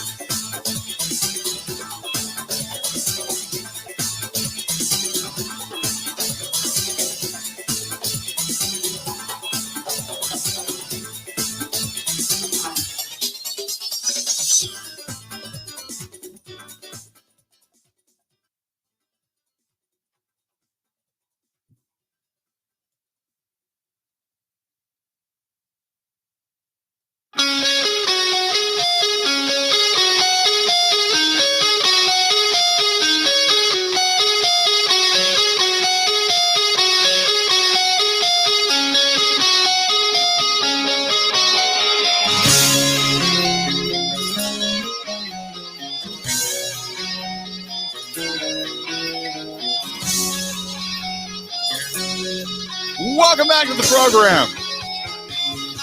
Good Friday. Sunny Friday. Enjoy a Friday. Bill Michaels Show continues on. Glad to have you on board. So Devontae Adams meeting with the media yesterday. We'll get into that discussion. And here's some of the comments from him coming up here momentarily. Got to get back to the phone calls. 877-867-1670. 877-867-1670. Our buddy Bruce is on line one. Bruce, how you doing today, pal? Yo, what you doing talking about snow, man, when it's, man, about 77 degrees, 80 degrees? What you, man, are you ready for snow, man? I'm trying to tell people enjoy this while it lasts. Yeah, right. Mm-hmm. Sound like you ready for winter. Sound like you ready for winter, my man. Not at all. I'm a summer guy. 100%. I am a summer person. So, I didn't hear the show this week because, I've been kind of, busy, kind of like shellacking. What you think of Jordan Love? Because I didn't hear your opinion about him when he played on Saturday. I thought he was okay. I mean, there was a couple of plays I think he missed. There was a couple of plays he looked really good. Throwing the ball to Sternberger down the middle and putting it into a window was solid. So, I mean, I don't think it was spectacular. I don't think it was bad. I think it was good. It was a good start. It's disappointing we're not going to get a chance to see him tomorrow. Well, I want to see them. I want to see them actually put him in all 4 quarters. Yeah. So that you can see what he has and maybe what he could bring to the table. And how about them Brewers, man?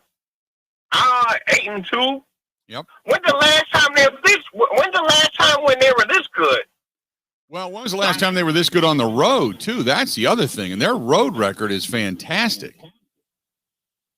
They never 21 games over 500, I think, on the road is what they are. It's usually the other way around. They're usually good at home and they're bad on the road. Right.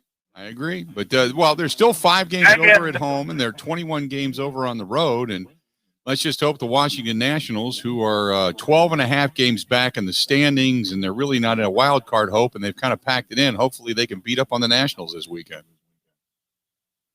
So, who do you think? Okay, now you got the Packers and the Brewers. Which one do you think is a championship first, Craig Counsell or Matt LaFleur? Oh, that's a great question. I think. Oh boy, that's a great question. You know what? I'll say this: it's so hard to get to an NFC Championship game 3 years in a row. So historically, it's probably stacked a little bit against the Packers. I would say the Brewers have the best opportunity this year. You should put that on your Twitter poll question and see what you come up with. All right. It's conjecture, but I'll do it. Then have a good weekend. You too. I'll buddy. talk to you next week. Look forward to it. Good stuff. That's our buddy Bruce. All right, bye-bye. See you, buddy. There you go. That's our buddy Bruce chiming in. Put that up on a poll question. We'll get that up. I just think, again, I think the Packers are stacked. I think Aaron Rodgers has his weapons. Davante Adams, who we're going to hear from momentarily, thinks highly of this group of receivers. But I also think it's very hard to get back to an NFC Championship game 3 years in a row. So historically, it may not happen. So if I had to be a betting person, I might go in favor of the Brewers. Speaking of Davante Adams, so Adams yesterday at the podium, he was asked, what does he think of the Packers receivers group this year? Here's what he had to say. I like it. I like it a lot. I think that this year has been the most competitive that room has been in probably since I first got here. I felt like before it was kind of like everybody looked at it as Tays up there, and then we just kind of all fighting with each other, like whatever. But coming into it was real competitive. I feel like coaches made it pretty apparent that they were going to let guys duke it out and see what happens based on how they performed, how they picked up the offense and all of that. So it's been good, man. It's been a lot of fun. It's been more fun for me just kind of seeing a little bit more competition in there. So been enjoying it.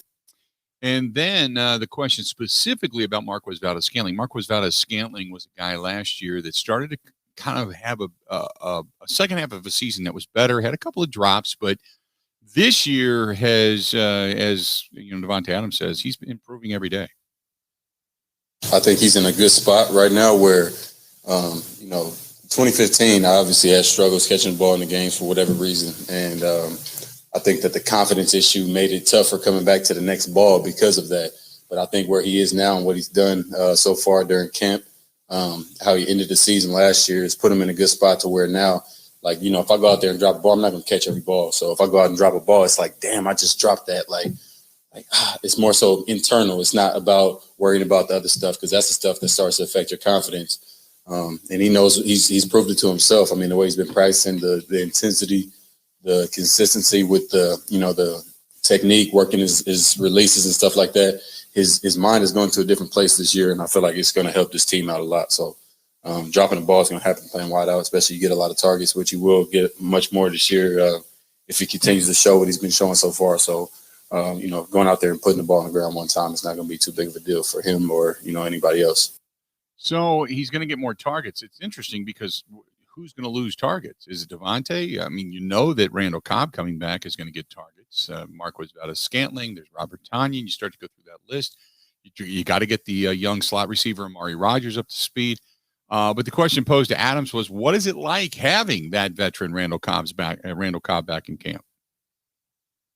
I mean, it's been good, man. First and foremost, just having, one of my good friends there is just it's comforting for me. Makes my job a hell of a lot easier as far as leading in the room. I don't have to speak up on as much because a lot of things, the reason why I think about ball the way that I do and the way I'm so tough on myself and, just my whole mental process when I'm watching film and stuff like that is a lot because of what he and Jordy showed me when I first got here. So a lot of times I don't have to really say that much because, he's saying the same thing. Sometimes I'll look over to him and we'll be like, you want to say it or me? And then he'll jump in and give his 2 cents about, Amari's route or something that, Quez could have done better, Allen could have done better. And, not just the coaching part of it, but just having more veteran eyes out there. I think that it brings people's, makes them kind of rise to the occasion a little bit more because they know, if Tay got his back turned, I might be able to just squeeze by without finishing 20 yards down the field or getting to the end zone. But, if Tay's not looking, Kyle might be looking. So it'll, I kind of seen it just kind of pick up the intensity a little bit in practice. And, it's another spot that makes those guys got to kind of go, I got to get on top of it and make sure I'm doing what I got to do to make this football team too. So just having his presence there, we obviously know what he can do as a football player. So nothing but positive having him back. And then he explains how Jerry Rice, the great Jerry Rice, once gave him some advice about how to be more consistent as a wide receiver. Yeah, just catching the ball. Jerry Rice told me, I met him 2018, did a little panel together, and he told me the reason why he was able to catch the ball so well is not because he saw the ball, but because he's seen it before. So I kind of took that to heart, and I was like, that makes a lot of sense. It's second nature at this point. I've seen that same ball a million times before, so it's easier to catch now. Having those reps and your brain isn't really thinking about, where do I put my hands, whatever. It's just kind of natural. Catching the ball, you run to the right side. Do I flip my hands here? Do I catch it here? That a lot of that plays into whether or not you catch the football or drop it, just based off how you position your hands. So the more opportunities you get at catching the ball when you're practicing doing it, it just becomes a lot more natural, I guess you could say. The other thing for Devontae Adams, believe it or not, as good as he is, he said, look, it makes a lot of difference. It helps having the same two wide receiver coaches in Vrabel and Ruvell Martin returning again this season.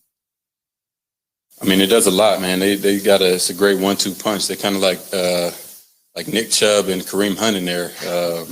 Ruvell, he played, so obviously he has a lot of knowledge as far as the logistics and, the ins and outs of wideout play. And then Vrabel, obviously he's done a lot of studying and gotten a pretty good hold on, being able to just go out there and coach up the same type of stuff. But his, his expertise is, kind of the X's and O's, and he knows football, like the back of his hand. So them working together has gotten the young guys in a really good spot. I feel like they were a lot less stressed at this point in what I've seen from.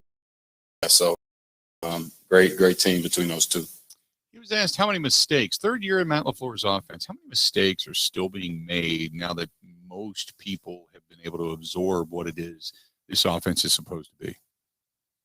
That's what practice is for. So you still see the mental errors, but they definitely are a lot lower than what they have been in the past, and everybody starts to learn their role on the field. Everything becomes a little bit more simple. So I think that when you start doing having a lot of concepts, and it's a pretty intricate offense, so it makes sense for guys to have a blown assignment every now and then. But it's something that we're trying to obviously work through. But we got a lot of perfectionists in this offense, from running back room, tight end room, quarterbacks, obviously wideouts. So it's a work in progress, but I definitely like that everybody. I like the way Matt has kind of controlled the offense too, just kind of letting people know what they're expected to do in this offense. Whether it's the way that tight ends have to block, not expecting certain tight ends to go out and block, an interior guy or TJ Watt or some guy like that. That's what big dog is for, So everybody kind of knows their role. Same thing, not to bring up him again, but he can go out there and still catch passes at a high level. But he's getting older, and he knows. I think he made a comment to you guys about how I said he's in a different prime. So he's still playing out of this world right now. So having a guy like that in that room, and then having a guy like Bobby, who is obviously his confidence is at an all-time high, which it should be based off the way he's playing. People just kind of know their role and complement each other within each room, and it just kind of makes the thing, I guess, go. So what is it like right now facing the Jets in a practice? It's good to see some new faces. I feel like it kind of gets not in the way of putting anybody down, but it gets easier when you get another team because you play against the same guys. They start picking up on little different nuances of the offense and the way you play. So you got to start to create more. I find that once I, try to expand my release package and, the routes, top of routes and stuff like that, playing against guys like Kev King and Jair. When I go against guys that aren't as familiar with going against me, I just keep it a lot more simple and efficient, and I'm able to get the job done the same way, if not, having more separation. So it's been good. Obviously, I don't plan on really getting out there on the grass before we get the live action. So getting another team in here has been cool. I'm not the biggest fan of it, but it doesn't bother me too much. So the rookie, Eric Stokes, a lot of questions about him, how he's doing. He's battling for a spot against Kevin King, and Adams had some high praise for him. Take a listen. He's the closest thing to Jair as far as mentality and ability is from what I've seen so far. I mean, kid is fast as hell. He can get beat and recover, kind of like how Sam Shields would do. My rookie year, I got Sam on another play stood out to me. I got Sam on like a inside release or a faked inside, and he went in baseball turn and spun around. And I actually took off way too wide. I'm wide open. I'm like, the ball goes away. I turn back and Sam is on my hip there. Like, where the hell are you going? I'm right here. So I'll see the same thing from him. He actually made a relay on me. I think it was 2 or 3 days ago. I had a kind of like a comeback route on the left sideline, and he made a really good play. He was real patient at the top. So I like what I see from him. A lot of the same of what, like I said, mentality of Jair. Came to me after one of the practices and was like, keep getting me better, bro. Like, I appreciate this. I know you're getting after me, but it almost gave me the vibe of, like he was saying, like, I can play now. Like, I know I just haven't really played with you guys like that yet, and you are two of the best in the business, and Matt reminds him of that too to keep his confidence high, but he can really go. So I'm excited to see how it looks when we really open this thing up. So there you go. That is Davante Adams talking to the media. So good stuff from Davante. And let's do this. We'll step away. We'll take a quick break. On this Friday, just kind of enjoying our day and kicking back. Don't forget, last hour of the program, I'm going to talk with Mike Clemens. He is live in Green Bay as the Packers wrapping up their practice, getting ready for tomorrow's contest. The second preseason game, the second of 3 against the New York Jets. That'll take place at Lambeau Field tomorrow afternoon. Stay tuned. We got more coming up right after this. This is the Bill Michaels Show on the Wisconsin Sports Zone Radio Network. For your next corporate event, you can own the mountain at Pine Mountain Ski and Golf Resort. 2 nights accommodations, welcome reception, meals, live entertainment, banquet facilities, on-site event coordinator, and play 18 holes at Timberstone Championship Golf Course, starting at $309 per person based on double occupancy. Really, what more could you want for your next corporate outing? Call Barb at Pine Mountain Ski and Golf Resort in Iron Mountain, Michigan. Own the mountain.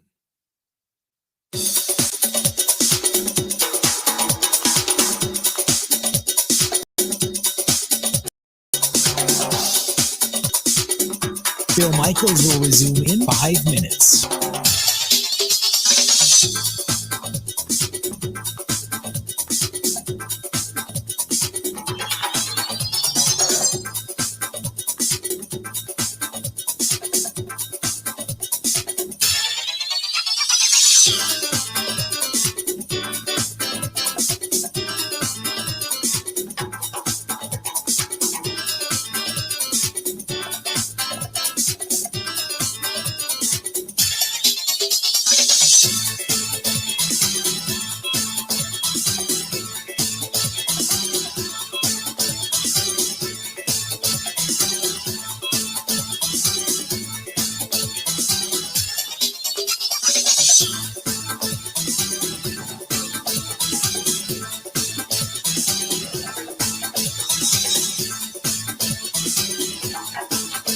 Bill Michaels will resume in 4 minutes.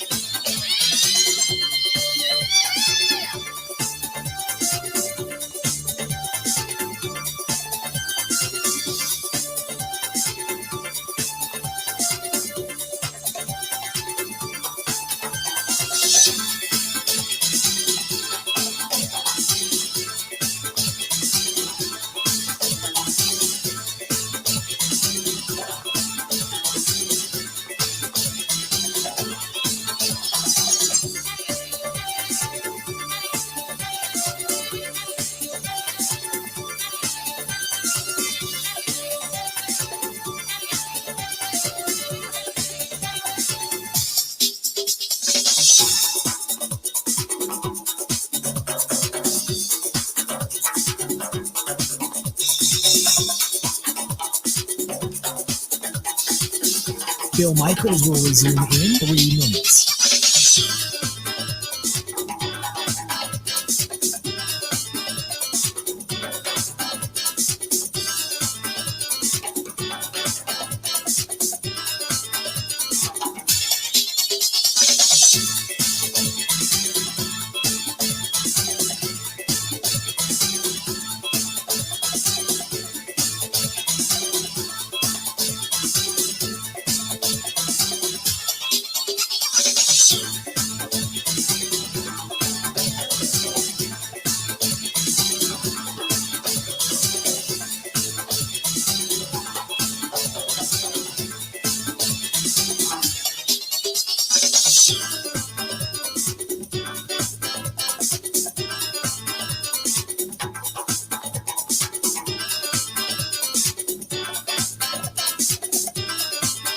Bill Michaels will resume in 2 minutes.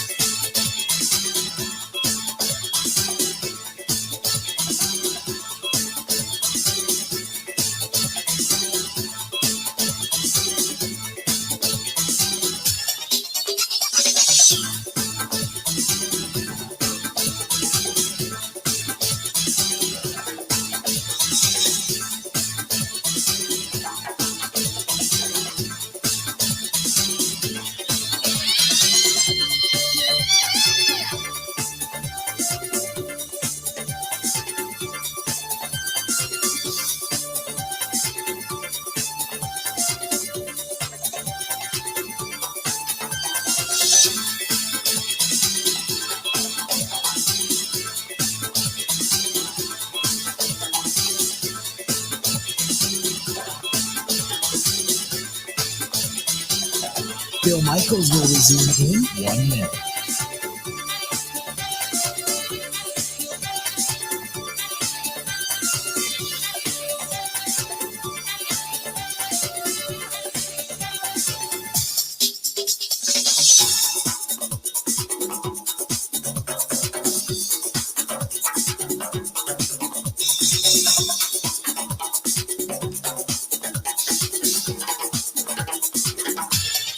Bill Michaels will resume in 30 seconds.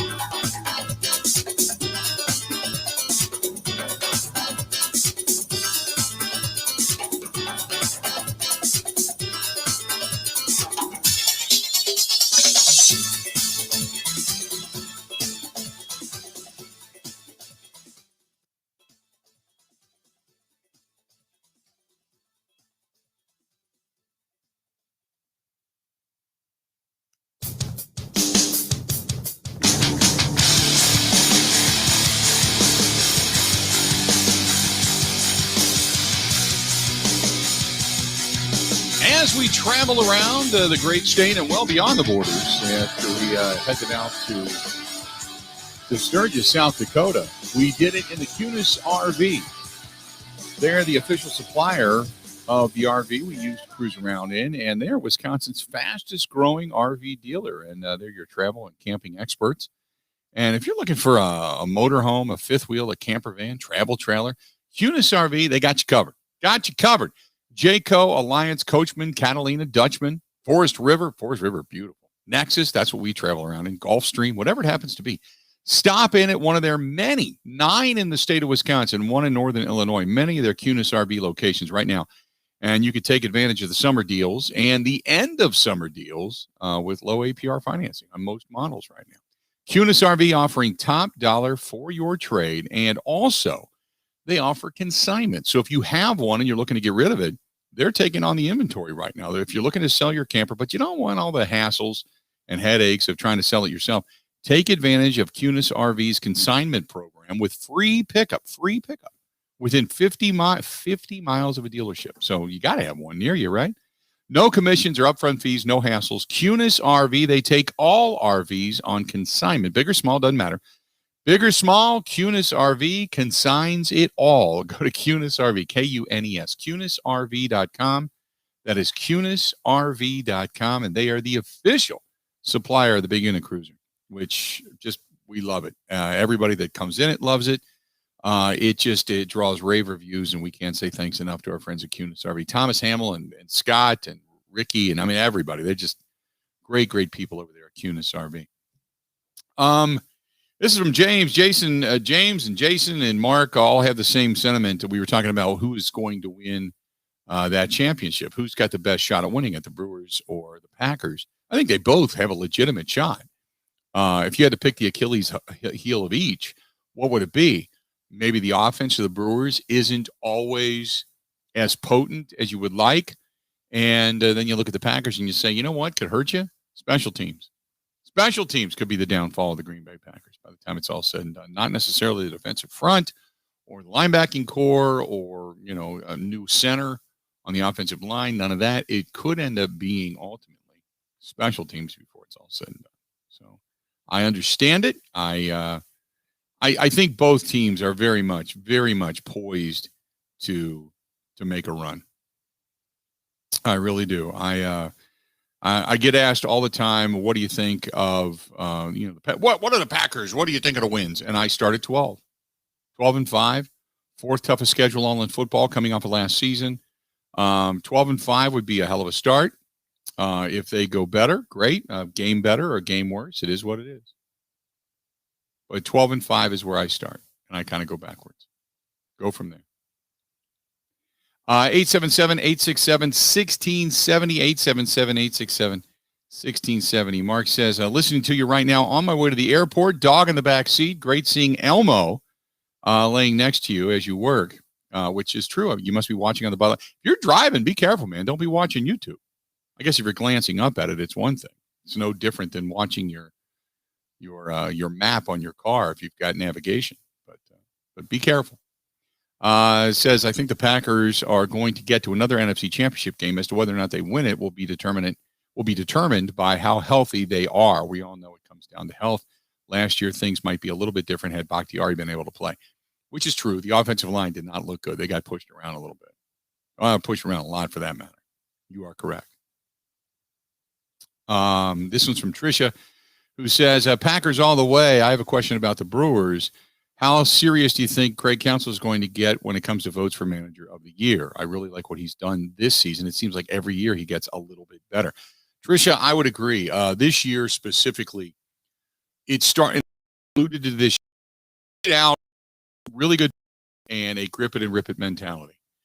And we were all pulling our hair out. This team offensively flat out sucked. It was bad. They were second worst in baseball in many statistical categories. And they trade for Adames, but it started to happen. They went from being a team of grip it and rip it to just put the barrel on the baseball. Start putting it in play. Let's be patient at the plate. Let's make pitchers work. Now, I'm not a fan of that completely, only for the fact that we saw the article about Christian Yelich and what he's done at the plate, and maybe he needs to be more aggressive to kind of get himself back in the groove. However, they started hitting home runs. They started becoming patient at the plate. Their on-base percentage started to rise a little bit, and things began to pay off. So while I look at Craig Counsell and I say, early on this season, it was somewhat mind-numbing. What they did, the transformation they made, the use of the bullpen, the way they've done, and not always to our happiness and joy. We all know we've been in that situation where we're watching a game, you got a starter that's cruising, and suddenly they pull them out. They stick to their guns on what it is, their formula for winning, and what it is their formula is for preserving guys for the end of the year. And you're seeing that, I believe, right now pay off. And hopefully the if you want to say the injury, not that it's an injury, it's more inflammation, but the injury to Freddie Peralta does not become anything significant. As a matter of fact, I think it's very minor and it's more precautionary is the reason he's on the IL. But what they've done has been brilliant. And I think if you don't vote for Craig Counsell, you would have to really give me a deep, deep, deep explanation as to why. Otherwise, you can't just say, I like this guy over this guy, because the results have been fantastic. And what Craig Counsell has done has been just extremely good. Extremely good. 877-867-1670, 877-867-1670. Max says, do you think that Mark Richards stepping down as the Jeopardy host will now allow Aaron Rodgers to put his sights back on Jeopardy? No, I don't. Why did he step down? Because he made some comments. I don't know what his comments were. I know that in his statement it said, it pains me that these past incidents and comments have had such a shadow on Jeopardy as we look to start a new chapter. As I mentioned last week, I was deeply honored to be asked to host the syndicated show and was thrilled by the opportunity to expand my role. However, over the last several days, it has become clear that moving forward as host would be much of a distraction for our fans and not the right move for the show. As such, I'm going to be stepping down as the host effective immediately. He's accused of making derogatory comments about women, people with mental disabilities, and more while hosting the Random show from the 2013 and 2014 during the time he was working as an executive producer of The Price is Right. The comments that resurfaced by The Ringer led the Anti-Defamation League this week to call for an investigation. The clips were removed online after the report was posted. In a statement issued by Fox News, Richards apologized for his past attempts at being, quote, provocative and vowed to do better. So there you go. But I don't think Aaron Rodgers is looking at this going, you know what? Wait a minute. I think I'm going to step down as the quarterback of the Green Bay Packers. I'm going to go host Jeopardy. No, I don't think that's going to happen. Just my take on the situation. 877-867-1670. Hang in there. More of the Bill Michael Show next.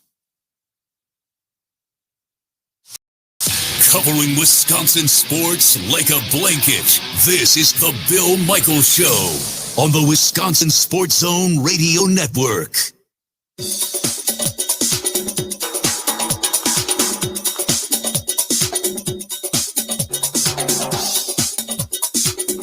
Bill Michaels will resume in 3 minutes.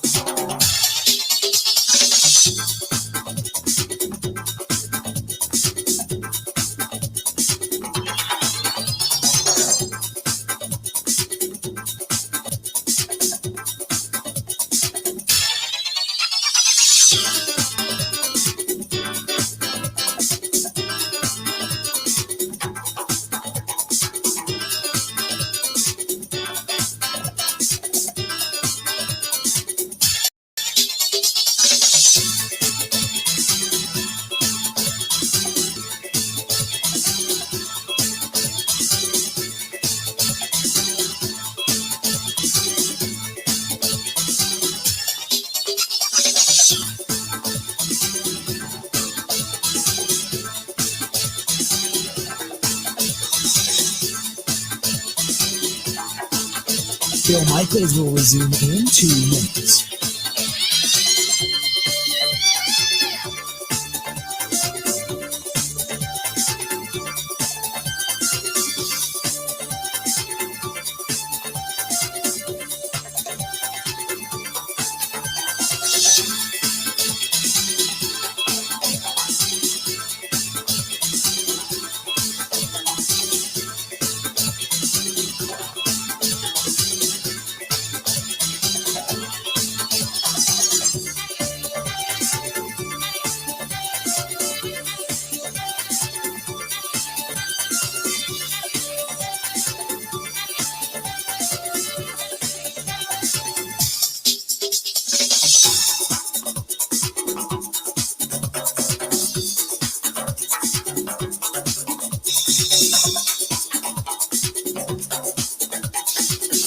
Bill Michaels will resume in 1 minute.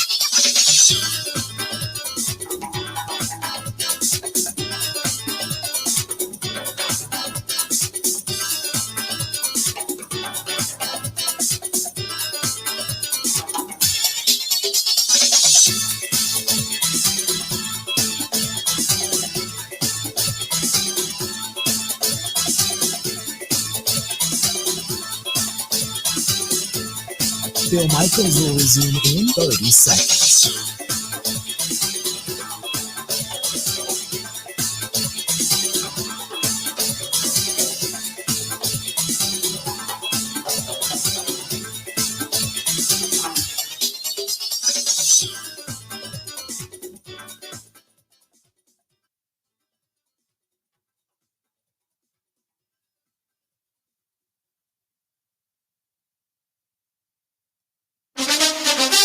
Now, a training camp update.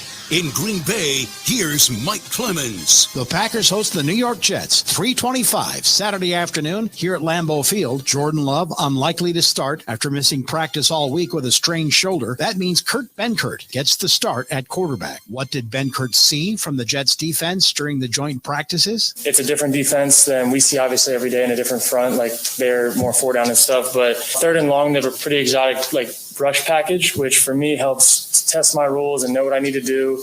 And third down's the money down, so you have to make sure that you're shirt up in protection and can make those throws. The Packers making a change at right guard, replacing 28-year-old Lucas Patrick with rookie Royce Newman. Matt LaFleur. I thought Royce did a really nice job yesterday, and so he will get an opportunity to start the game on Saturday, and he's a good young player. You can see the talent. It's just there's a lot to learn, especially for any rookie, but I think he's progressed nicely. Yesterday, the Jets came up with a few interceptions, including New York's Sherrod Niesman off an Aaron Rodgers pass intended for Alan Lazard. Jets head coach Robert Salah. With the DBs, I thought all of them battled their butts off. Like I've always said, there's a game that's happening outside the scheme, outside everything else. There's a game within a game that's being played by the receiver and the DB. And trust your technique. Trust the work that you put in. Don't make it street ball. If you make it street ball, these great receivers will kind of embarrass you. And James Morgan is a backup quarterback behind Zach Wilson. He grew up about a mile from Lambeau Field and talked about coming into town aboard the Jets team bus. Just driving by at Schwabenau, my old high school, and everything that I had driven by a million times, but as a part of, the Jets, growing up going to games and picturing yourself being there, it was definitely, in a sense, a dream come true for me. It's going to be awesome on Saturday. I'm really excited to get going for that. Being able to experience it is something that means a lot to me. That's Jets quarterback James Morgan from training camp in Green Bay. I'm Mike Clemens on The Bill Michaels Show.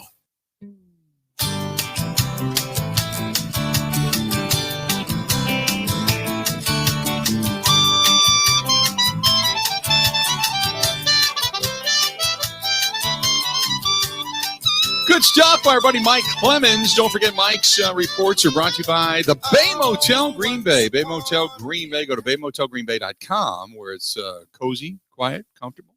Good stuff up there.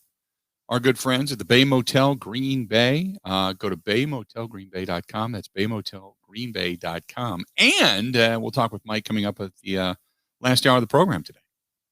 So looking forward to that as always. Hey, by the way, one of our terrific sponsors stepped up regarding the motorcycle ride and benefiting Fisher House, Wisconsin, and that is Growth Law Firm.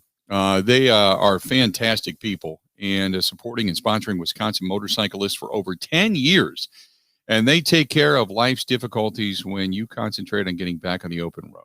And thanks to them for being a part of the program. Thanks to them for being a part of our ride. Thanks to them for supporting bikers and all, which is, let's be honest, Wisconsin's the home of motorcycling, named one of the nation's top 20 best motorcycle injury attorneys in 2020 by BikerJusticeUSA.com. So with thousands of miles that they all their staff understands the hardship that a biker can go through. They ride. Growth Law Firm, they're going to be there so you can concentrate on your recovery. And thanks to them for being a part of the program. Brandon says, do I ever take part in the weekly pressers with Matt LaFleur? I don't, because they take place while we're on the air.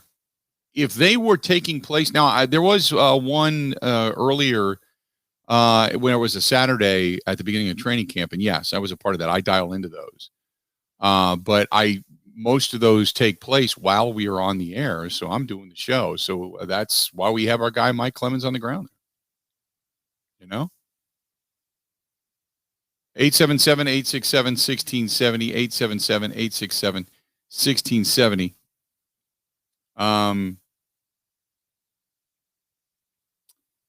Kirby from Blair, Wisconsin just gave us a buzz and said, has there been anybody, any state that has ever won the NBA, Major League Baseball, and NFL championships in the same year? I don't know off the top of my head. What I could guess would be New York or California. That would be my best guess. Because then you could say, Lakers, Dodgers, Giants, Angels, Padres, all in the state of California. So you could say Lakers, 49ers, I don't know. I'd have to look into it. You could always go to the Patriots, the Red Sox, the Bruins, maybe. Celtics. That's a great question. I don't know, but I know that right now down in Florida, they've got the Tampa Bay Lightning have won the Stanley Cup. The Buccaneers currently hold the Vince Lombardi Trophy. The Tampa Bay Rays, they're playing pretty well baseball wise. They don't have an NBA team in Tampa, but maybe they do the trifecta in that sense. I'm hoping we get it here. I'm hoping that the Bucs started something. That's just my hope. Got a lot more of the Bill Michaels Show. 2 hours down, 2 hours yet to go. We'll be back right after this.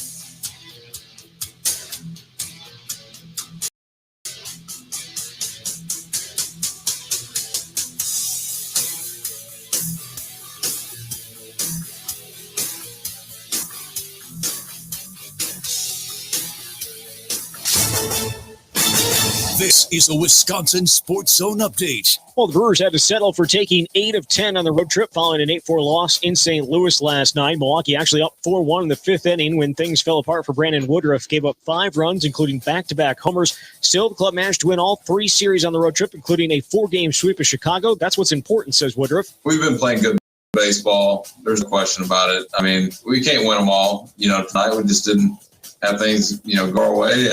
But we had a heck of a road trip. 8-2, I think, on the road trip. So that's awesome. We've been playing good baseball. We'll finally get back home. And then, you know what? We got some big series coming up. Brewers do have a couple of big series coming up starting tonight against Washington. Then Cincinnati comes to town for the final meeting between the two teams this season.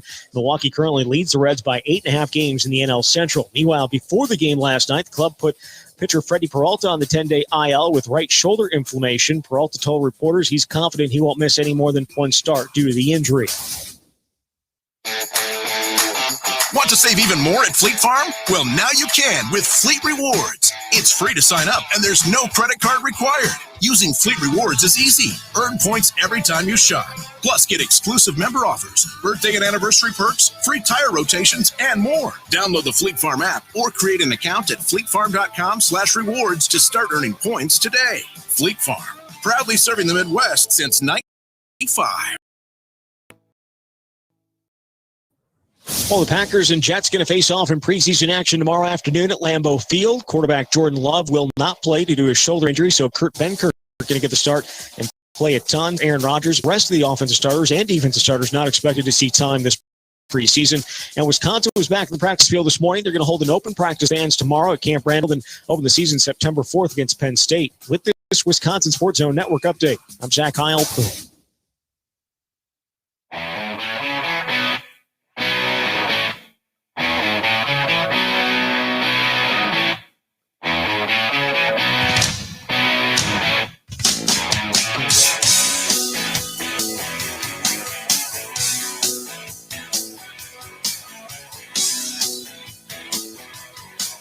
Welcome one, welcome all. We are back, and we are glad you're with us. The Bill Michaels Show continues on. Thanks for being here. Couple of things to get to. I had mentioned this a little while ago. There is a story that has come out of Las Vegas. Thank God, we kind of have the setup we do. Sometimes it's maddening in Green Bay when you don't have a single owner. But with everybody having a different department and the oversight that goes on, you don't run into this. But 3 high-profile departures from the Raiders are reportedly linked to what they call financial irregularities. Financial irregularities. You know what that means? Somebody's got their hand in there. The team lost 3 key members of their front office over the past couple of months, including their president, Mark Bedane, I think, the controller, Araxi Grant, and CFO Ed Villanueva. Now, the 3 reportedly left after the team, whoever that may be, discovered, quote, significant financial irregularities that allegedly stretched back for more than a decade. Bedane, who had been with the organization for 30 years, resigned in July. Raiders owner Mark Davis then released that statement saying he accepted Bedane's resignation. And then in August, it was revealed that Grant Villanueva also left the organization before Bedane had resigned. The team also lost their senior vice president of strategy and business development, Brandon Dahl, in August. His departure is reportedly not linked to any of these financial irregularities, though.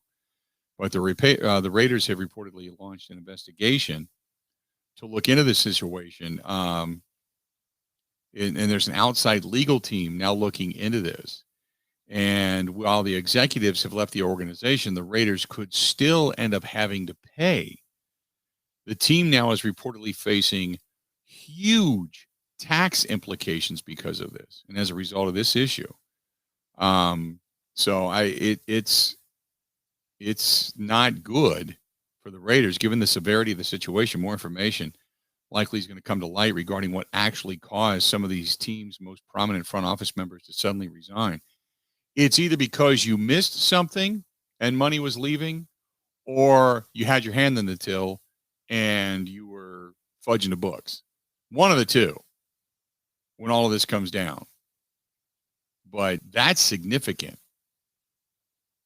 Now, when they talk about an investigation, right now you're talking about strictly tax implications. But you got to think that with these resignations under this kind of cloud, there could possibly be some legal ramifications in all of this before it's all said and done. But boy, oh boy, I'm wondering how much is gone. Let's be honest. If you're looking at taxes, either you didn't pay them and now you're looking at penalties, or you didn't report all the money, you were taking money, and not only did you make money, but that money was stolen and you owe tax on it. Something like that happened. And when you have people in power that you trust, and for a long time, it looked like, as it said, for over a decade, you don't have that oversight. Boy, oh boy, that can add up.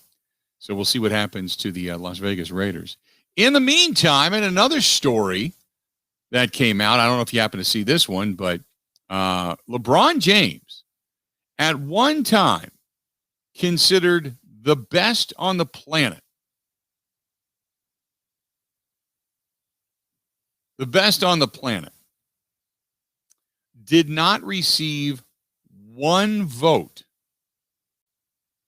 One vote in a survey by executives within the league as to the best player. In the survey, Giannis and Kevin Durant evenly split the voting among those 10 scouts and 10 executives for the title of the best player in the league. Giannis was credited with leading the Bucks to the NBA title. We know that. Durant for that heroic performance in Brooklyn's second-round loss to the Bucks. When James Harden and Kyrie Irving, they were both hobbled. The only player considered for a vote was James, with several of those polled openly debating selecting him before eventually going with a different choice. The differentiating factor ultimately was his combination of age. He's going to turn 37 in December. And injury issues, having missed large chunks of 2 of the past 3 seasons with his first significant injuries in the of his first ballot Hall of Fame career. So LeBron James then tweets out, capital letters, "Thank you," with an exclamation point. And then he says, "As if I didn't need more blank, as if I didn't need more to fuel me," a picture of a gas pump. Hashtag washed, and then a crown. So LeBron James with 115,000 likes, 3.8 thousand responses, and numerous shares. LeBron James thanking those who did not vote for him. If you're looking at this season, I wouldn't have voted for him either. And that's a legitimate reason. So LeBron James thinking highly of himself, not getting one vote as to the best player in the league this past year by the executives and scouts within the NBA. So just another thing to look out for when it comes to LeBron James coming back from a bad season and coming back from being bounced out of the playoffs and coming back from arguing about the play-in game in which they didn't win, which he felt he should have been catered to in some way, shape, or form, I guess. But LeBron James PO'd that nobody voted for him as being the best player.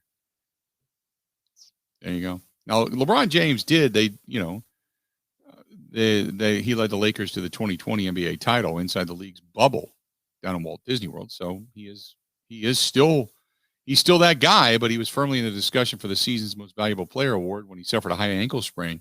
And that pretty much in March derailed his season. The Lakers went on to lose eventually to the Western Conference champion Phoenix Suns in 6 games in the first round of the playoffs. And that was after Anthony Davis suffered the groin strain. That was in game 4. And the Lakers attempting to load up for a title run, trading for the superstar guard Russell Westbrook and surrounding their new, quote, big three with several high-profile veterans, including names in name only, Dwight Howard and Carmelo Anthony on the Old Dude Tour. We'll see if it actually pans out for them or not.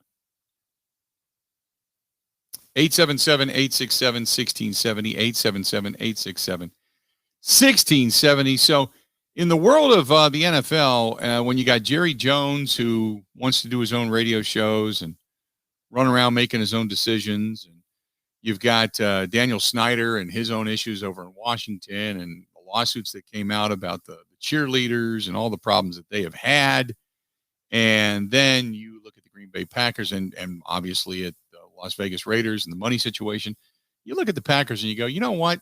Sometimes this organization, they do move like an iceberg. Sometimes it's not easy to run the organization the way we as fans feel fit.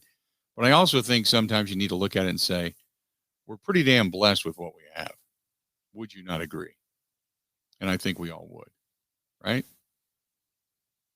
877-867-1670, 877-867-1670. Mark says, Happy National Radio Day. I did not even know it was National Radio Day until a friend of mine had, who was also in the business, had sent me a picture of their very first radio station. And they said, do you have it? I don't.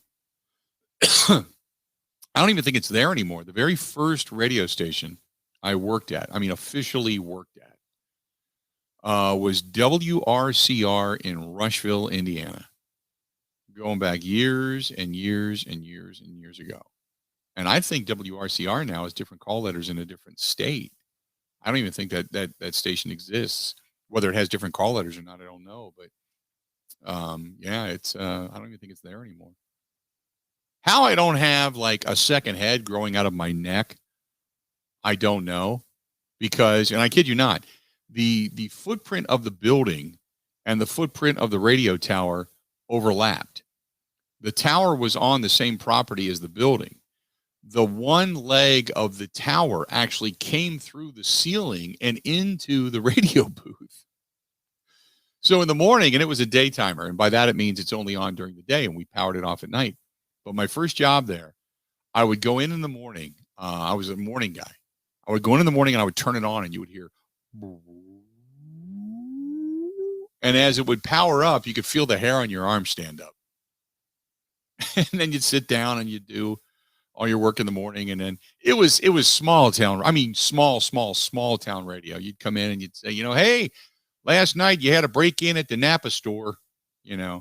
Somebody took a set of wrenches and a couple of cans of oil.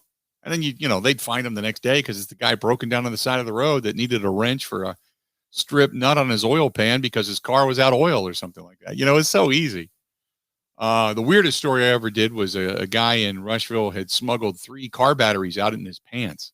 I'm like, how in the hell do you do that? But yeah, National Radio Day today. Think about your beginning. I'd rather not. As much as I loved it, I'd rather not. Just a experience you got to go through. 877-867-1670, 877-867-1670. So thanks to everybody for saying Happy National Radio Day. I do appreciate that. I do appreciate the recognition. Mark says, when you look at Adames and what he's meant to this team, could you consider him the MVP of the Brewers?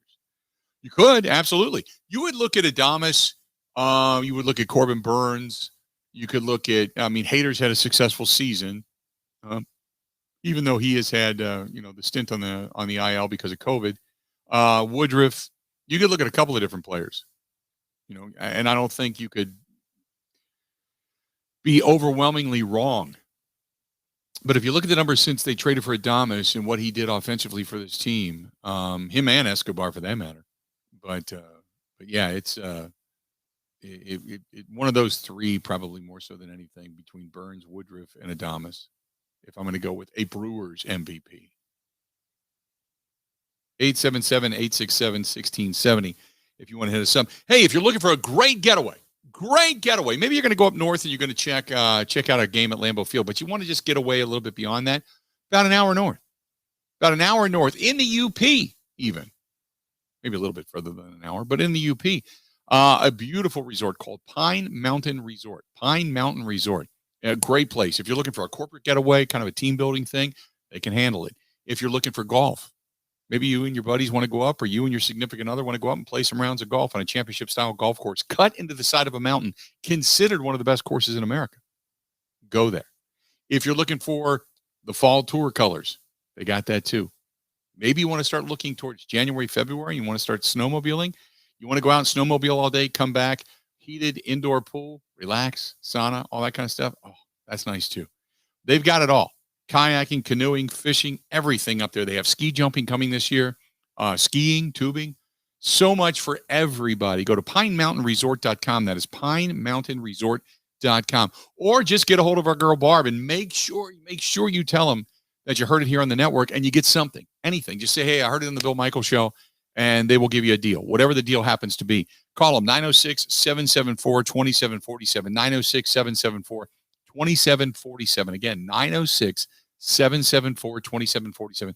Pine Mountain Resort up in the UP, and their sports bar is actually the UP Sports Hall of Fame.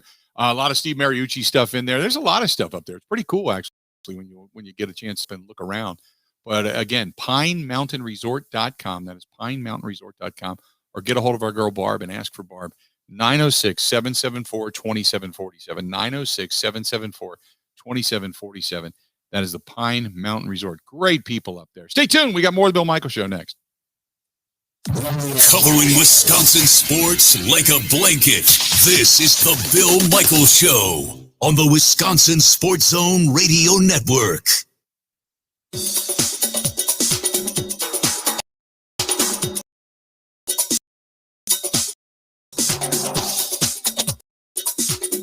Bill Michaels will resume in 3 minutes.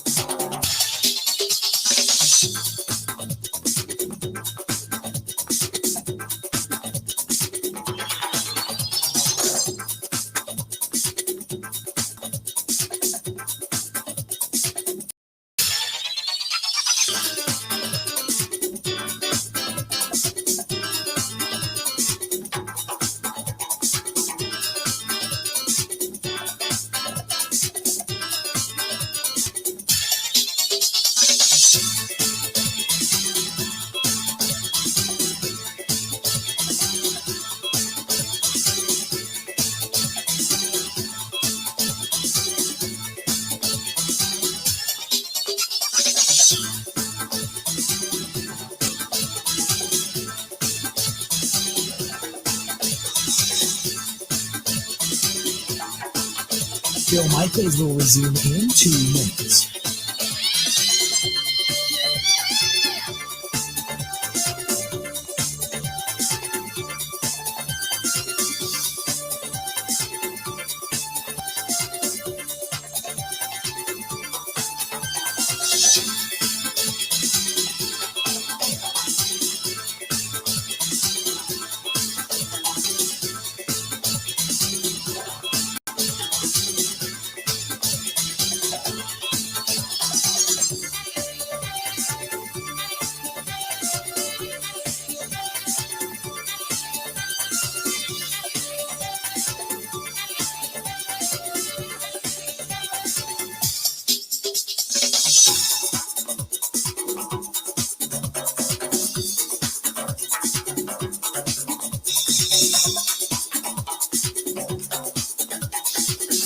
Bill Michaels will resume in 1 minute.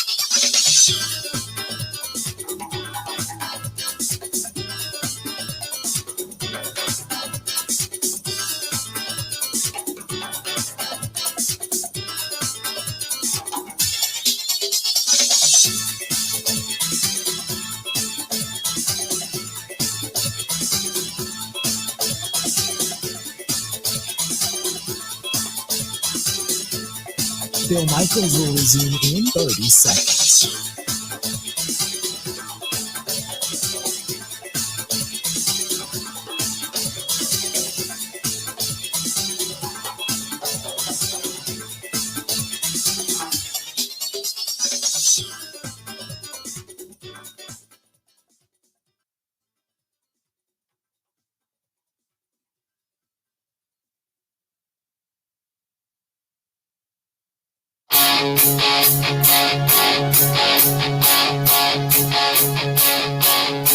Hearts of fire, streets of stone, modern warriors, satellite horses of chrome, taste the wild. Welcome back. Glad to have you. Beautiful day out there today. Oh, my goodness. You know what I should have done today, although I just didn't want to tear it all down. If you're watching on the Bud Light live stream, I should have been outside today. Should have done the show outside at the Tiki Bar today and cracked some beverages and just enjoy the day. Should have, would have, could have, but I didn't, unfortunately. By the way, I was asked by Steve today if we want to do the Chug Challenge. I don't know. I gotta drive to Grafton and Cedarburg today, and going to Summer Sounds tonight. So I don't know if I'm going to or not. But if I do, it's warm out. I might do like a lemonade of some type. I want to do some Bud Light. I get that, but I might do a lemonade. Bud Light's got that lemonade, that bubbly lemonade seltzer thing. I'm not a huge fan of seltzers, but their lemonade's actually pretty good. I might do that. So we'll see. We'll see what happens. Hey, our friends at Dwayne's Cover It All, Wisconsin's best canvas upholstery and boat cover provider. I've been retweeting his stuff and redoing his stuff and liking his stuff over on Facebook. My God, he does great work. Call our buddy Dwayne, 715-870-2119. You can follow him on Facebook, get a good look at what he does. Go to dwaynescoveritall.com. But if you're a business, if you're looking for canopies, canvas awnings or anything like that, I mean, all that kind of stuff. Great work. Great work. Hey, this weekend, heading over to the Brewers game, and maybe you want to get a bite to eat before or after the game. Good beverage. You don't want to drive. Check out our friend at Stenny's, Second and National in Walker's Point, Milwaukee's best sports bar. Award-winning Bloody Marys, big patio, shuttles to all the games, and they are taking people up to the Packers game, taking people to the Brewers games. Got a lot going on. That's our friend Stenny's, Second and National in Walker's Point. Say hello to them all down there at Stenny's. And, by the way, they are a big supporter of the motorcycle ride. They have given us a gift certificate for some food and beverage down there that is going to be part of the pre-registration drawing package. And they have donated some bottles of imbibing, so to speak, to the golf outing, which is coming up on Monday the 30th. So Stenny's putting their money where their mouth is in a big way. Kurt Bankert. Do I need to say the name again, just in case? He is the backup to the backup of the quarterbacks for the Green Bay Packers, and he is the guy that's going to get the nod when it comes to starting for the Packers against the Jets. So he was asked, how's he going to prepare for the Jets game? Prepare like I'm the starter, ready to go. Like even last week, I didn't know I was going to play immediately in the second half. Was told probably fourth quarter, and then Jordan had his little thing, so just was ready to go. Just trying to build off of it this week, take care of the football a little bit better, keep being decisive, keep throwing it, and not hesitating. So there you go. He also says, look, it's the NFL. I don't mind if I find out at the last minute that I'm going to be the starter. This is what you do because you got to just prepare as if, guys aren't going to be there and you could get the call any day. Here you go. No matter what, if you're the two, you never know when you're going to play in a regular season game. Just got to always have your helmet near you, holding the football most likely, just making sure you're ready to go on the sideline. Even if the main guy's helmet just pops off, you just always have to be ready. So it's kind of how I approach everything. Kurt Bankert, talking to the media, he was asked, what has he learned? He's gotten the extra reps this week because Jordan Love's out with that shoulder. So what has he learned getting the extra snaps this week? Yeah, I think there's just like little nuances of the offense that don't show up until you go through it and mess something up. And there's like, hey, we really want you to do this a little bit different. I think up until like I got more reps during the game than I have probably altogether since I've been here. So that was sweet to kind of get that rolling. But knowing that I'm going to get those 2 reps this week in practice has been great. Kind of just to iron out some kinks before the game, help me settle in a little more, kind of sit in the pocket a little more, work on some things I wanted to work on. He was also asked, look, what was it like coming out Lambeau Field? You're playing in front of the crowd against the Texans. What was that experience like? That was like, I mean, in Atlanta, I obviously played in preseason, but we had not nearly as many fans there. I mean, that felt like a regular season game. Like the energy was awesome. It was loud. When they had the ball on third down, you knew like the stadium was going to be loud and stuff. So it was just cool to be a part of it. I think it gives you as close to a real game feel as you can get in preseason. So the best aspect of playing a couple of quarters that he had a chance to play and experience inside Lambeau Field against the Texans was? I just think it's cool to kind of be able to show people what I can do, like not just throwing into a net or like whatever, just hanging out on social media and stuff, but to show that, hey, I'm an NFL quarterback too, not just a guy on social media that has fun, and that I take my job seriously and that I'm prepared and that football's first. So I think it was nice to kind of go out there, and even though it wasn't like a perfect performance or super clean by any means, but I was able to show that I can do it. So when it comes to Kurt Benkert and being a guy that's a backup to the backup, I mean, there's the one rule as a quarterback is don't turn the ball over. So how do you balance the ability to say, take a shot down the field versus playing it safe and avoiding the turnovers? I mean, that's the perfect question. Like, how do you stay aggressive and stay with a quick trigger, but also do it at the right times? And I think like that's the balance that any young guy has to kind of find the fine line of. Know which throws you can make that are dangerous and which ones that just aren't worth it. Like the interception I had, it was second down, I think. Or it was either first or second down, but you don't need to make that throw. You can move on to the next play and get another play that'll roll. But I think finding that fine line, but don't let it make you a hesitant player. Because I felt like in college when I was hesitant, that was when I was at my worst. So I try to keep just being aggressive and clear-minded. When there was a lot of news made when he had brought his daughter to practice. And so he was asked about having his daughters come and see him and watch him actually practice and then against the Texans as well. What was that like? Really, really cool. Like, I mean, even just having her being able to come to practice and then to practice, like be able to see her at the end, I think it just kind of gives me a whole new perspective of like my job. And it kind of takes the edge off a little bit because no matter what happens here, I could have a great practice, a bad day. She doesn't care when I go home. She just wants to play with her blocks and her cars and stuff. So it's been pretty cool to kind of take the edge off and just, I don't know, it separates work from home a little bit more for me. Helps out. He was also asked the late Jet quarterback coach Greg Knapp, who was his quarterback coach when he was, with the Falcons. He discussed him a little bit. Yeah, well, I spent a lot of time with him. I spent probably more time with him in 3 years than anybody, including my wife. Like we were sun up to sundown. He was always like, keeping me after, doing extra stuff. And he really invested like into the third guy that wasn't even seeing the field. Like I wasn't even close to seeing the field with Matt Ryan and Matt Schaub. And he made sure that I was just as important like to develop as it was to get number 2 ready for game day.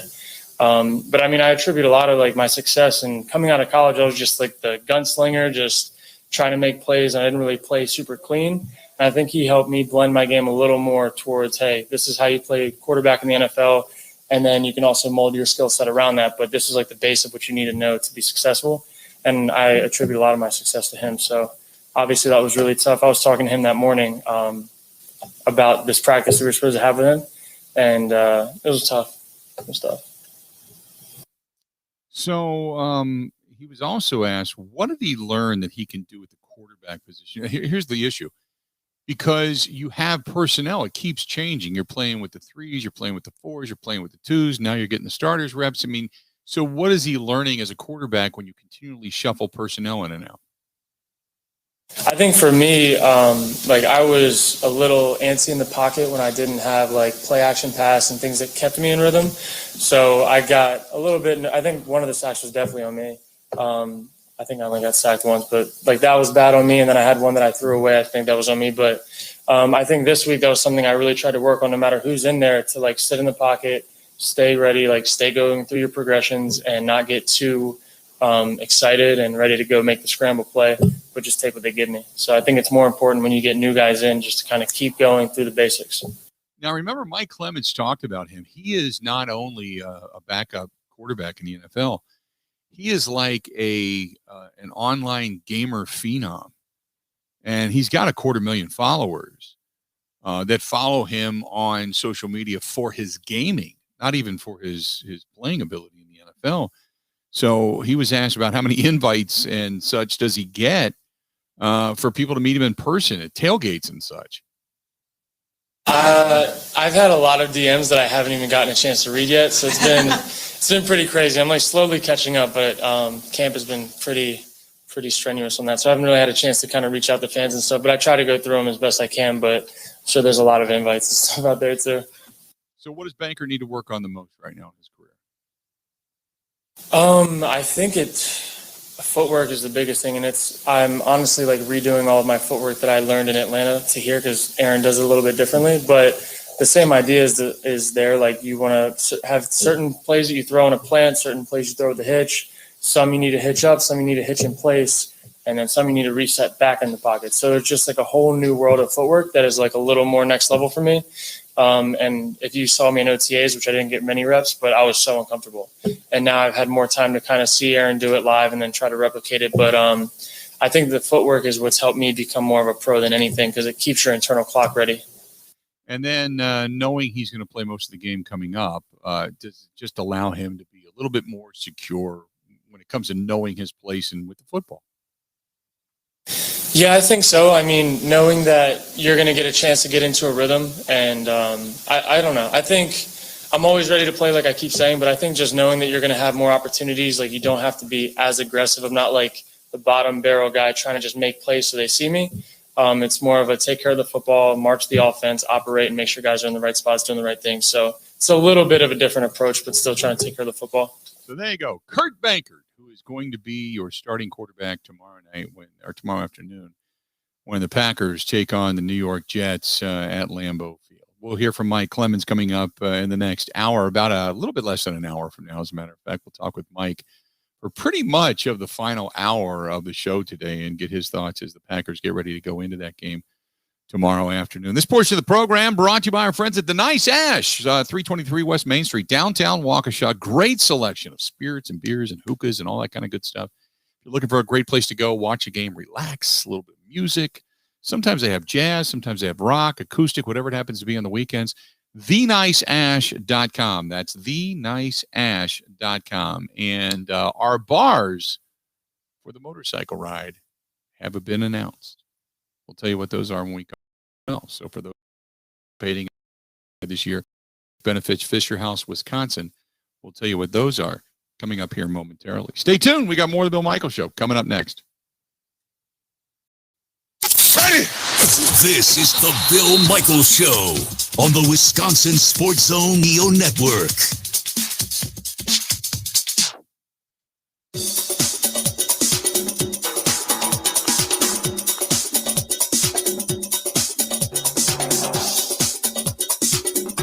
Bill Michaels will resume in 5 minutes.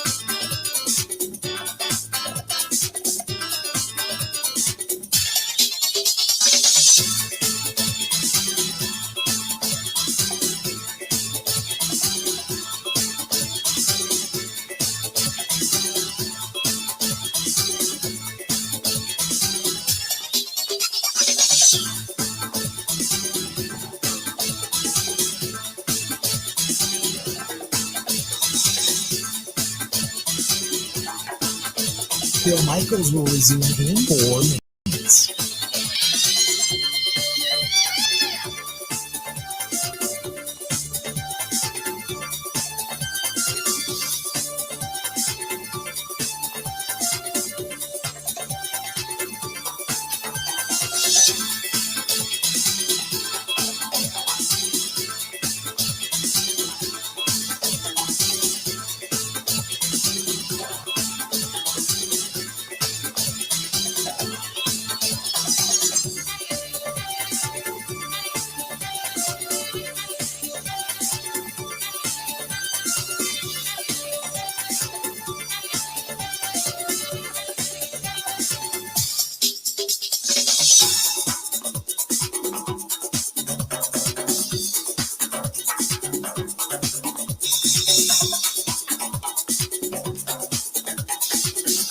Bill Michaels will resume in 3 minutes.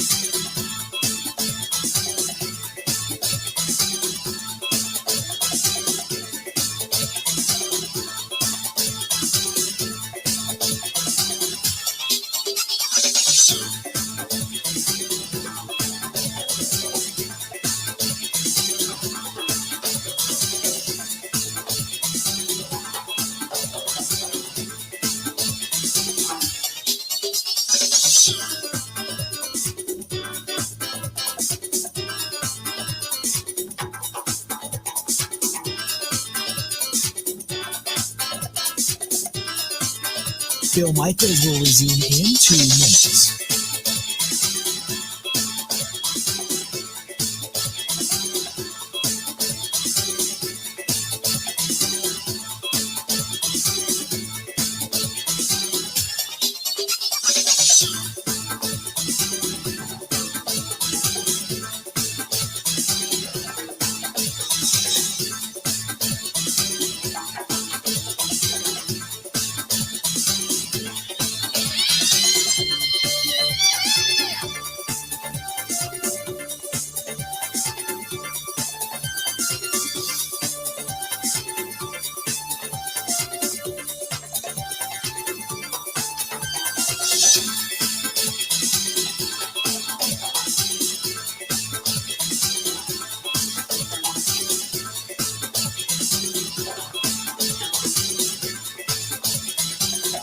Bill Michaels will resume in 1 minute.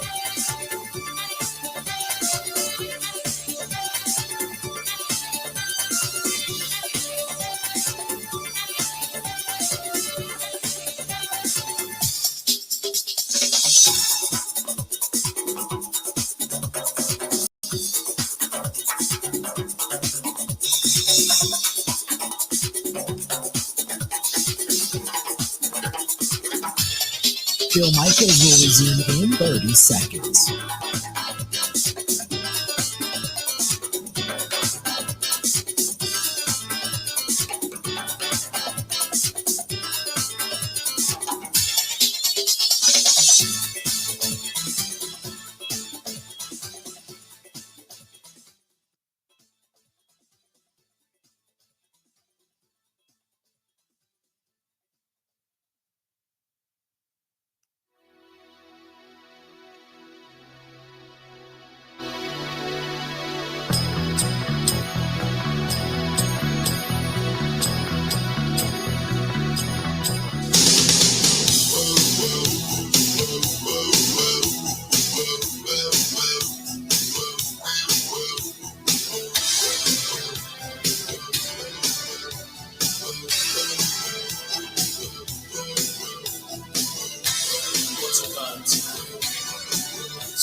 Welcome back. Glad to have you. Some Big Ten news. The Nebraska Cornhuskers facing an NCAA investigation ahead of the big season for Coach Scott Frost. Dan Wetzel, Pete Thamel, and SI's Pat Forty reacts to the news first reported by Brett McMurphy of the Action Network. And is this Frost's last stand in Lincoln?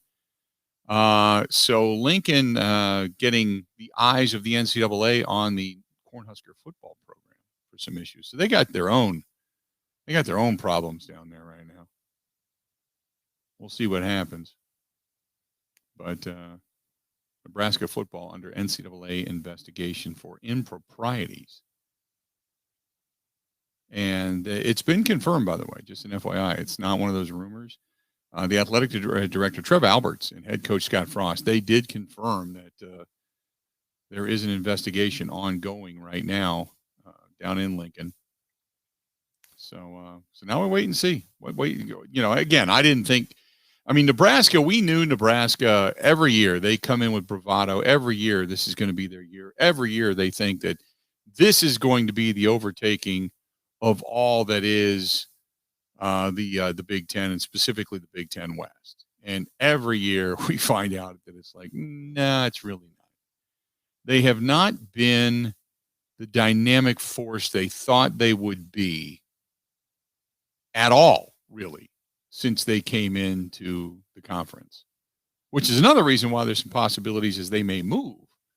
There was some talk about Nebraska pulling out of, so we'd have to wait and see if that actually happens. I don't think they're going to do that, only for the fact that there's so much money at stake in the Big Ten. But Nebraska dealing with the eyes of the NCAA on them right now.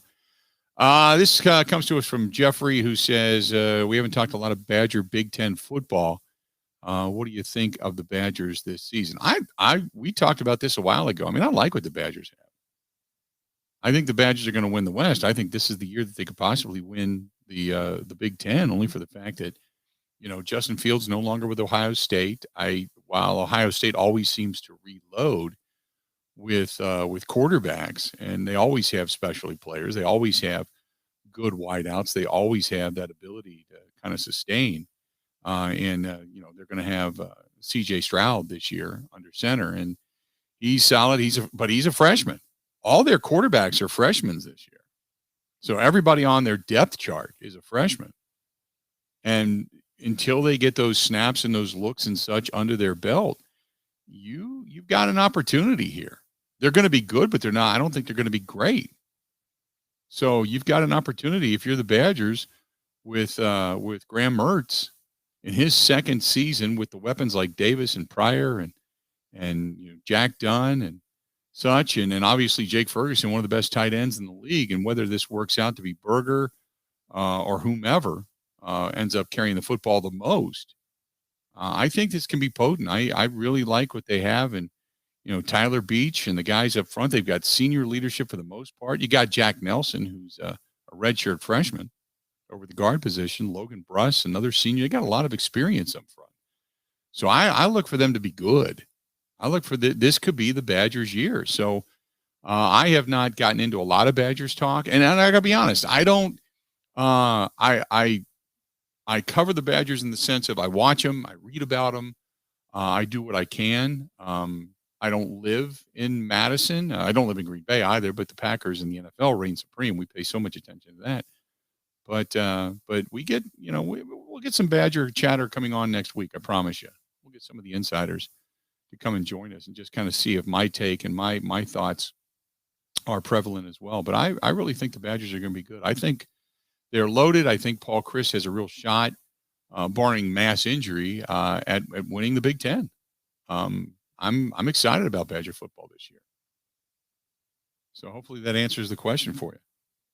877-867-1670, 877-867-1670. If you want to hit us up, do it. 877-867-1670. Give us a shout. Mark listening to us in Wausau. Mark says, hey, unit, looking forward to the cigar dinner coming up and playing a little golf with you guys. Should be a lot of fun. Says, where are you staying up here? And are you going to be out the night before or the night after? First and foremost, I'm looking forward to the golf trip. It's going to be at Pine Valley Golf Course. Pine Valley Golf Course coming up. I think I said Tuesday. It is Wednesday, September 15th. So I'm looking forward to that. I'm actually going to be in Tomahawk. I'm coming down from Tomahawk when I come up there. So I'm going to be in Tomahawk on Monday, the 13th. Actually, on Sunday night, the 12th, I'm going to Tomahawk, doing the show up there on the 13th, all throughout the week, really. But coming down from Tomahawk into Wausau on the 15th, and then heading back up. As I want to do is, I love that week. There's something I did for myself years ago, and I never realized how much I liked it.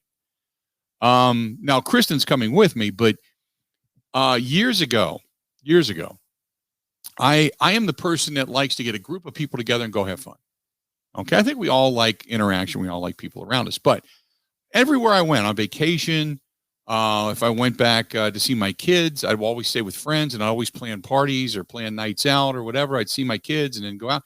So whenever I would go on vacation, it was a place for all of us to go and relax, all of us to go hang out, all of us to just kind of sit around, BS, have drinks, cigars, that kind of thing. And then it was just a weird time in my life. And I just wanted to go. I wanted to go do Tomahawk. I wanted to go enjoy myself. I wanted to ride. And I couldn't find anybody to go, so I went by myself. Because for a while I thought, you know what, I'm not going to do this. I went by myself. It was the most eye-opening experience of my life. It really was. Because what I learned there was you got to be happy with who you are and comfortable with yourself before anybody can be happy with you or who you are. And I had the best time. I did. I went up and I went to I rode up to Gangsters Park. I was up in the northern area, just above Tomahawk on the bicycle paths up by the Snowmobile Museum. I went into Tomahawk and I had dinner at night at some supper clubs by myself and met some of the best people, had great conversations. It was so much fun. Enjoyed my time hanging out, building my own bonfire down by the lake, down by Lake Nokomis. So it was great. It was a great experience. But this year, it's Kristen and I are going to go, and then we're going to be up there with some other friends. And then, unfortunately, can't stay for the Saturday night festivities because I got to come back. We got a wedding going to on Saturday and the Packers game on Sunday. But I'll be up there. So anyway, his email then continues on and says, with all the controversy surrounding Aaron Rodgers and all of the discussion about whether or not he will stay or won't stay and what's going on behind closed doors, do you feel that this year is going to be a great year or we're setting ourselves up for abject failure? That is a very good question. And I want to look at this season and say they have all the pieces. I want to look at this season and say he's got a really good depth of wide receiver. He got his guy around him with Randall Cobb and company. Devontae Adams still in the fold, working on a new deal. Jair's in a prove-it year to trying to back up what he's already done and therefore get himself that contract extension. Other players have kind of adjusted their salary and such around all of this. So you would assume they picked up Amari Rodgers, they picked up Stokes, they got Slayton up front to add depth on the defensive front, just the areas that they needed help in.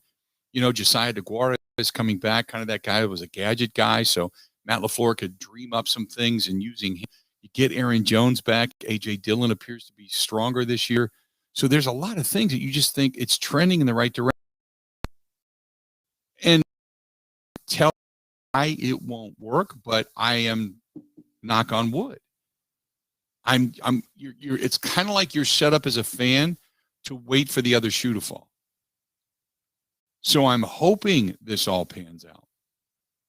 It's just so difficult to go not once, not twice, but 3 straight years to an NFC Championship game and thus then get past him and on to a Super Bowl, especially if you believe that this is it for Aaron Rodgers and the marriage between Rodgers and the Packers comes to an end at the end of the season and there's going to be a divorce. So you're in it to win it now. And when you put all your chips in the middle of the table and all the pressure on a team, and you got to win it this year because there is no tomorrow, usually there's not a tomorrow.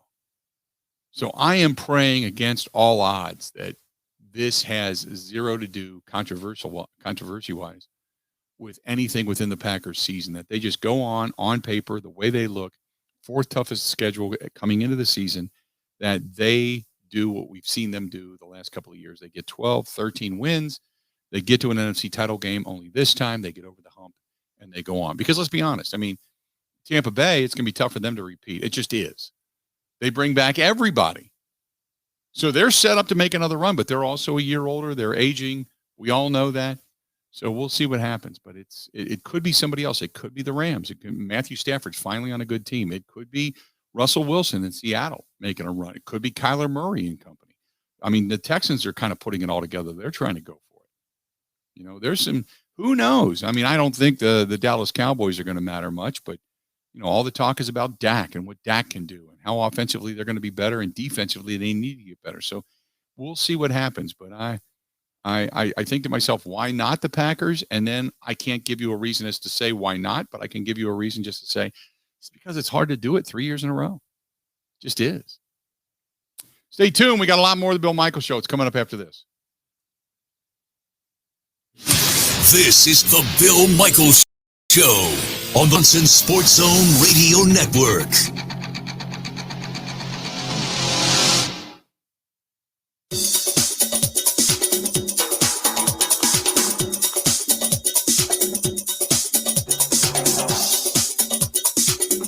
Bill Michaels will resume in 3 minutes.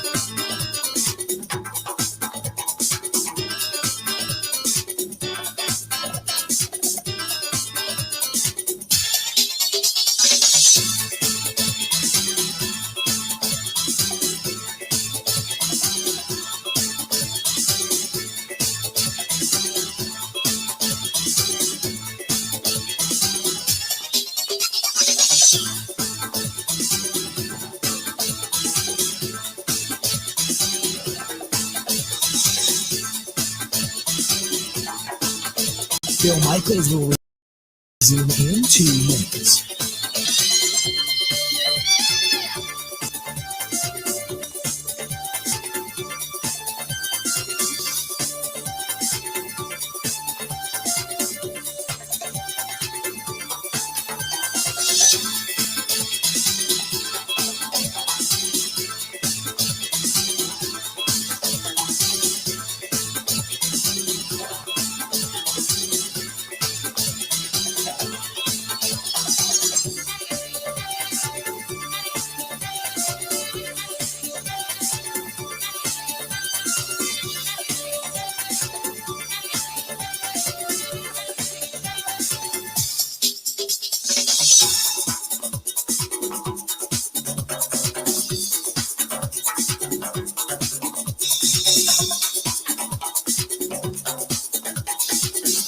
Bill Michaels will resume in 1 minute.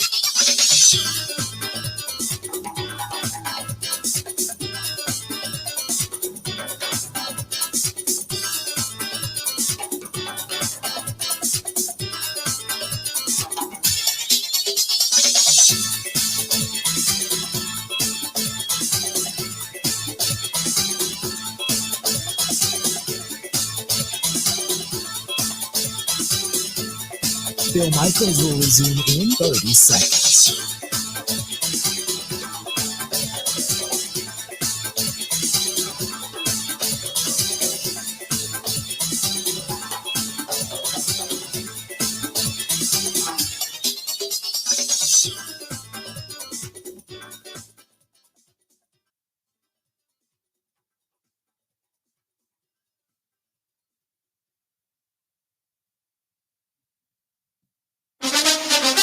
Now, a training camp update.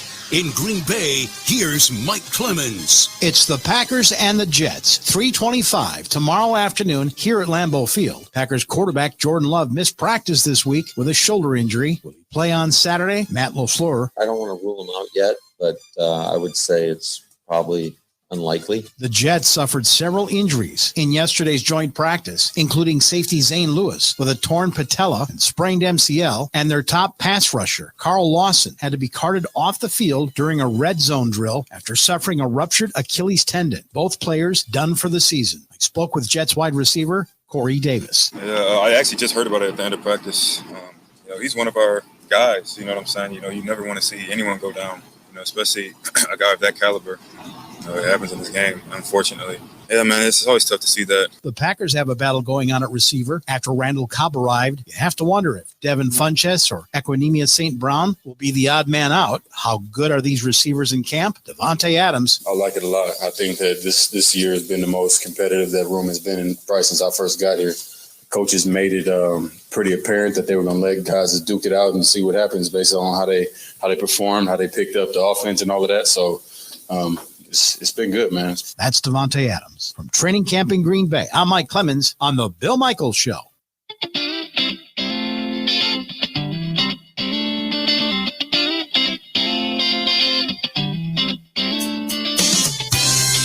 Good stuff from Mike Clemens, who's coming up in about 25 minutes from right now. We'll be talking with Mike and wrapping up the show with him as we get the lowdown as to what's going on in Green Bay. Packers getting ready to take on the Jets this weekend at Lambeau Field. Some more news in the coaching ranks of the NCAA. Former LSU offensive line coach James Gregg or Craig, excuse me.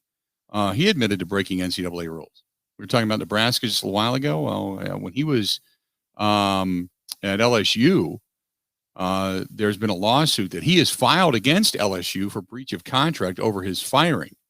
Craig's lawsuit, which was filed this past Wednesday in Baton Rouge State Court, acknowledges that he did admit to an NCAA enforcement official in May that he visited and provided gear to a team prospect during the COVID recruiting dead period.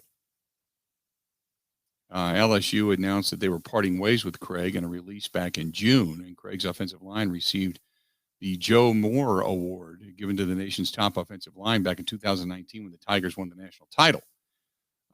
Said you also admitted to knowing such contact was impermissible when you engaged in the conduct, says the letter from LSU and the coach Ed Orgeron to Craig dated June 2nd that was included in the lawsuit. This knowing violation of the NCAA rules constitutes cause. So the bottom line is they owe him $700,000 of his salary package. So he's fighting for that. So when they said they had cause, they fired him and they didn't have to pay him.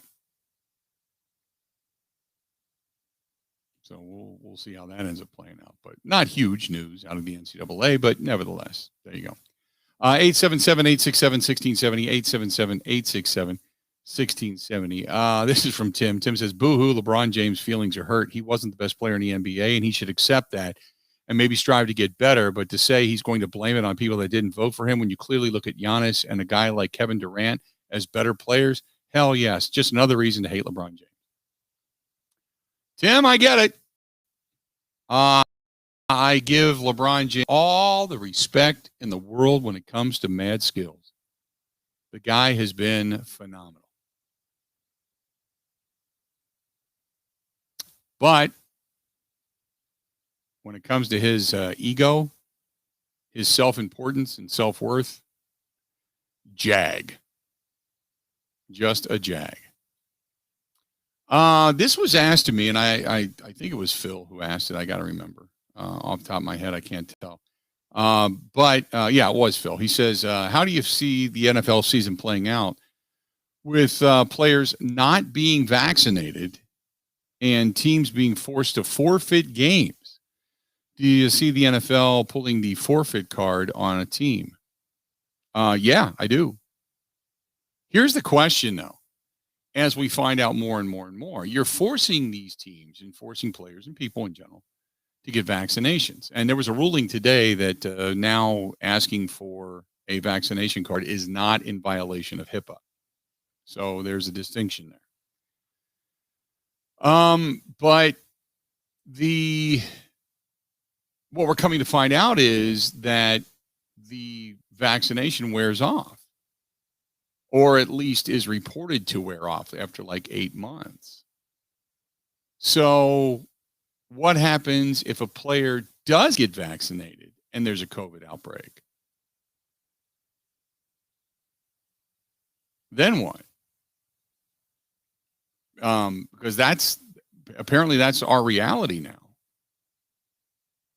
What if a player does get vaccinated, follows the rules, and still contracts COVID? Then what? Because if a team is forced to forfeit because of a player that had COVID but still was vaccinated, you can't blame the player. He did exactly what you wanted him to do. And if the team forfeits, you're penalizing both teams now. Both teams, neither team. They're not making it up. It's a forfeit. And the players that are involved don't get paid. But what do you do if you're a player that does everything right, that did go out and get the vaccination? I mean, right now we live in such uncertain times. And then that brings up the whole other argument of, well, if you're forcing us to get it and it's not even that effective, then what do? You know, why are you forcing us to get it to begin with? So there's a whole can of worms there the NFL is going to have to look into. And minds much larger and more in-depth than mine are going to have to figure it out. And then we decipher it after the fact. But those are all great questions. I don't know. I don't know. But can I see the NFL pulling the, hey, if you didn't get vaccinated and you contracted COVID and cost your team a game card on teams and keeping money and withholding money? You bet your butt I can see them doing that. We got another hour yet to go. Coming up in about 20 minutes, we're going to hear from our good buddy Mike Clemens. He'll be joining us. Stay tuned. More of the Bill Michaels Show next.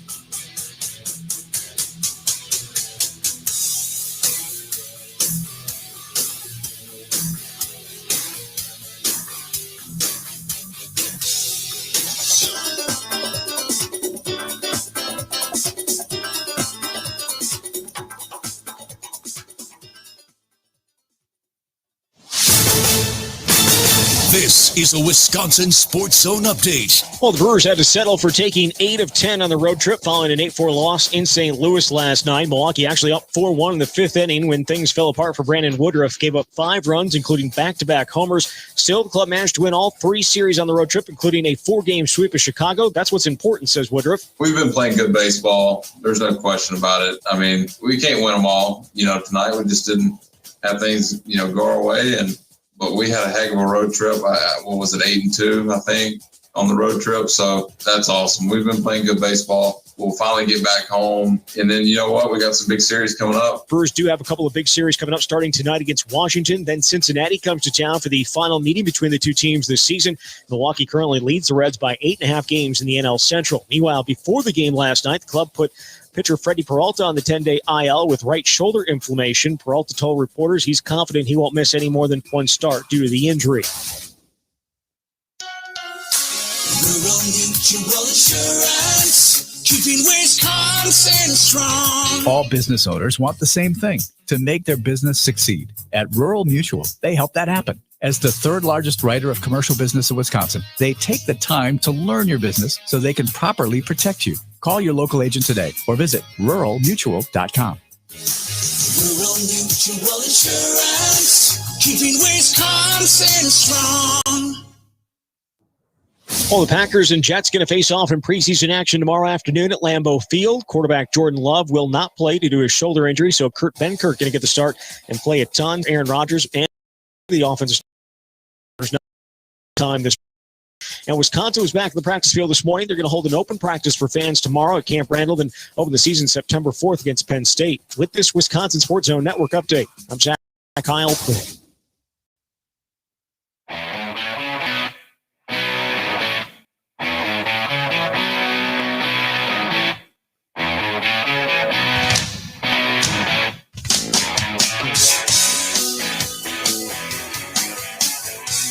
Another hour yet to go, and we're glad you're here. Thanks for hanging out with us. Certainly appreciate it. And we have got Brewers baseball back at it coming up tonight. The Brewers and the Washington Nationals. That one is going to be at American Family Field. And in the meantime, you got the Marlins on the road at Great American. Sonny Gray on the hill for the Reds. Hernandez to the hill for the Marlins. Tonight, you've got Anderson heading to the hill against the Nationals. I don't know if there's been a starter announced yet for Washington. I know it was a TBD, so I have not heard who is starting tonight for the Nationals. But the Brewers tonight taking on the Washington Nationals. Yeah, it's still listed on the Major League Baseball website as TBD. So a 7:10 first pitch Central Time tonight. 7:10 first pitch. And then tomorrow you got a full day when it comes to sports in the state of Wisconsin. You've got a 3:05 start at American Family Field, 3:25 start kickoff at Lambeau Field. And then tomorrow you've got Eric Lauer on the hill. He's coming back and making his start. Eric Lauer on the hill for the Brewers. So the Brewers, with Freddie Peralta right now, they don't have to make a decision on him really until Sunday, but we'll wait and see. 877-867-1670, 877-867-1670. And you've got a lot. You got football coming up tonight as well, as a matter of fact. Some NFL games only a couple of them, but you got some NFL games coming up later on tonight. Cincinnati's on the road taking on Washington. And the Cardinals, they are hosting the Chiefs tonight. Those are the two Friday night contests and a full slate of games coming up on Saturday. Last night, the Patriots beat the crap out of the Eagles, 35-0. The Eagles in full-blown rebuild. You got tomorrow, noon kickoff down at Soldier Field. The Bears hosting the Bills. And the Bills get another noon game next week when they face the Packers. The 3:25 start time, like I mentioned, is the Packers hosting the Jets. And then the other NFC North teams, the Vikings are hosting the Colts, 7 o'clock tomorrow night. The Steelers are hosting the Detroit Lions, 6:30 tomorrow night. So that's your look around the NFC North. But a full slate of sports coming up this weekend. 877-867-1670, 877-867-1670. This is from Theo. Theo says, hey, Bill, when it comes to vaccination and the players, can the NFL force the players to get vaccinated? No, I don't think so. I look at it as, I believe, correct me if I'm wrong, they cannot force them. But if that player comes down with COVID, then if they have to miss a game or miss time, then they are not paid. So while they can't enforce, and I don't know all the rules. I was reading something about if it was an FDA-approved vaccine, they could mandate that. But since it's only been approved for an emergency use and not for total overall approval, that I mean, I don't know. I don't know what all the intricacies are. I'm not an attorney. I'm not, part of the PA. I'm just trying to kind of read this as it's written, and that's the only thing that I know. If it was approved and there was no other underlying health issue that would cause them from taking it or something like that, then I don't know. Then it wouldn't be an issue. But who knows? I know it's going to come into play. We all know that, right? We're watching right now the daily tally, if you will, which I hate, the running tote board of incidents if positive cases are brought up. But we see it's rising. I mean, you can't deny it. And in some areas, it's worse than others. But I think it's going to be something that, and from what I understand, and this is the worst part about it, people, there is a third and even the projection of a fourth variant of COVID that makes the original COVID look like, the sniffles, which is probably the most concerning thing. And I don't know when we're going to be done with it. I mean, I don't think you're ever going to completely get rid of it. No, you haven't gotten rid of anything else, but when you get it under control, I guess is the best way to put it. We can only hope and pray and allow the science to lead us where it leads us. I don't know what else to do. It's part of our everyday conversation, unfortunately. 877-867-1670, 877-867-1670. This is from Jack. Jack says, hey, Bill, as a matter of fact, I do. He says, hey, Bill, you've been watching any of the Little League World Series. It is just something that I truly go back to and enjoy, just the joy of youth sports. Some kids have taken it upon themselves to do some of the things that the pros do and showboat a little bit, which I don't like, but it's just joy watching kids play baseball. I love it. If the kids are playing it for the love of the game, I've said this time and again, when you're not in high school, you start to formulate yourself as to what you want to do. Are you going to college? Are you going to try to play in college? Is this just something you're doing extracurricular wise with your buddies? But you kind of know where your career is beginning to go. Are you playing it for the love of the game, for the desire to win for your high school? Or are you playing it because you believe there's a scholarship at hand? Do you believe that you have what it takes maybe one day to make it to the majors? So I don't know. But at this particular age, it's just good to see. It's just good to see. Yeah, there's some hot dogging going on, and I'm not a fan of that. But overall, it's good to see the kids play. Let them play. 877-867-1670. Travis says, hey, Bill, great show as always. I was curious if there's any openings at the Pine Valley Golf Outing yet, and where do I go to get the info? I don't know. I wish I could tell you yes or no right away. What I can tell you is if you go to tobaccooutletplusgrocery.com, tobaccooutletplusgrocery.com, and you should be able to find some tickets there if they're available online. Otherwise, if there's a tobacco outlet plus grocery in the area up in Wausau, they will have tickets on hand as well. But go to tobaccooutletplusgrocery.com and look for the event up at Pine Valley. So you should be able to find it there.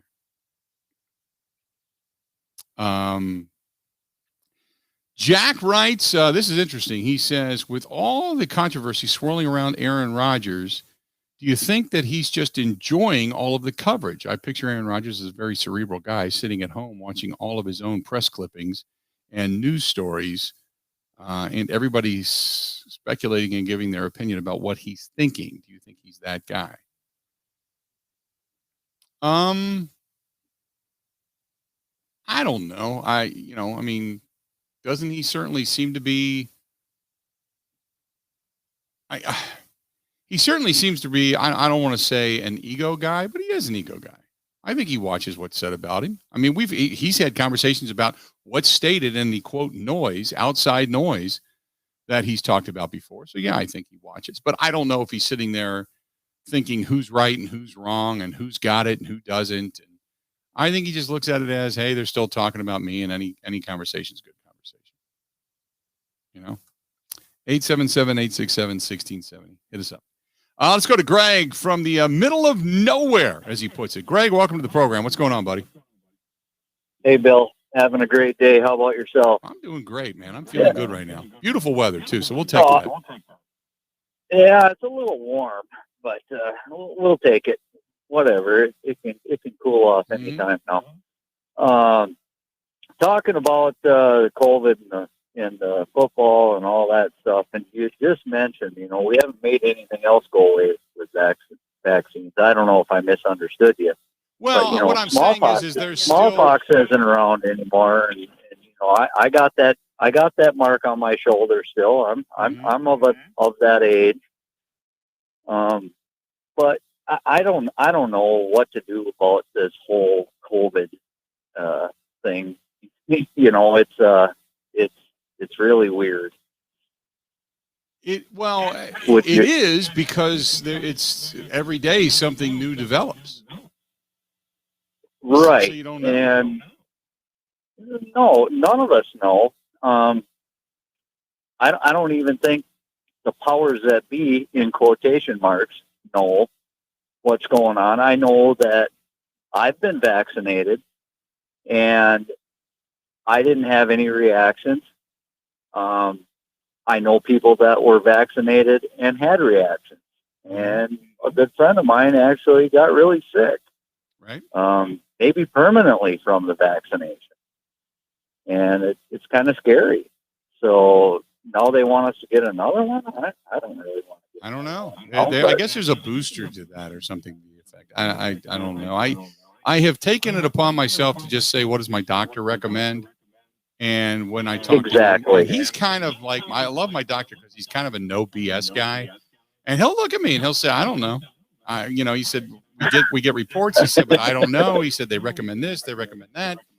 And I said, look, if it was your kid, what would you do? And while the doctor has gotten vaccinated, he said, I'm not going to get my kid vaccinated. So what do you do?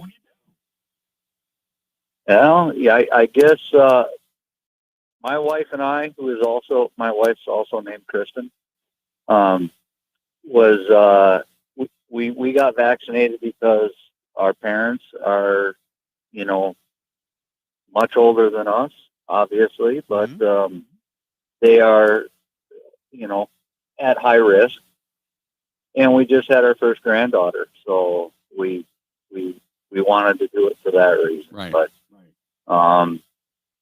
now I'm skeptical on whether or not I want to take another booster or whatever they want to call it. Personally, I don't want to talk about COVID. Let's talk about football. Yeah, let's go and to LeBron football. James and LeBron James being a crybaby.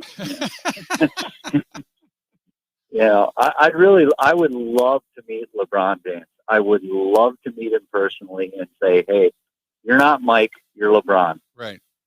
There's a big difference. I'd love to meet LeBron James and just say some of the things he said, like, what are you thinking?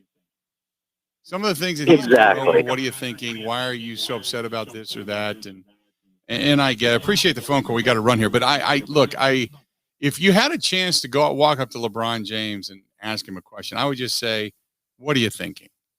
Because there are times where he has done things and said things, and you're kind of like, man, you are, when he was against the NBA in that play-in game and everything, and oh, that's a joke, and it's terrible. It's the worst thing for the league. They should get rid of it.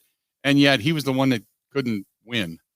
They were that team that was fighting to get out of that play-in game. And the whole time I'm like, dude, all you got to do, you don't have to worry about it if you just play better, or your team is better.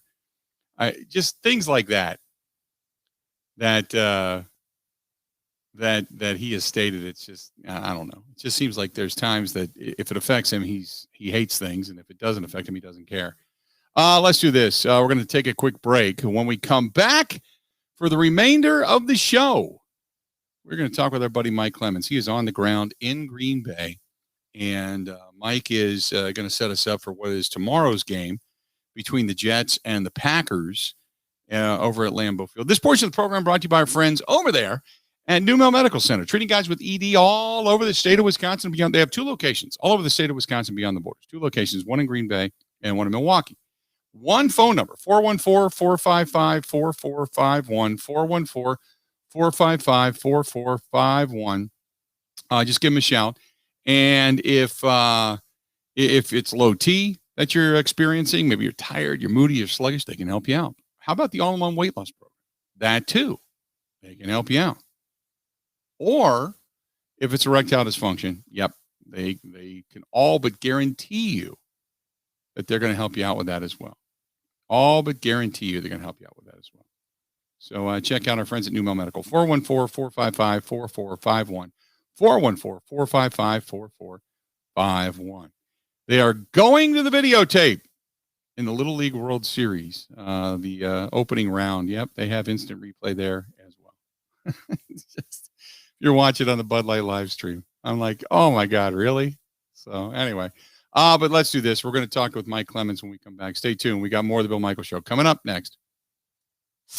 Covering Wisconsin sports like a blanket. This is the Bill Michaels Show on the Wisconsin Sports Zone Radio Network.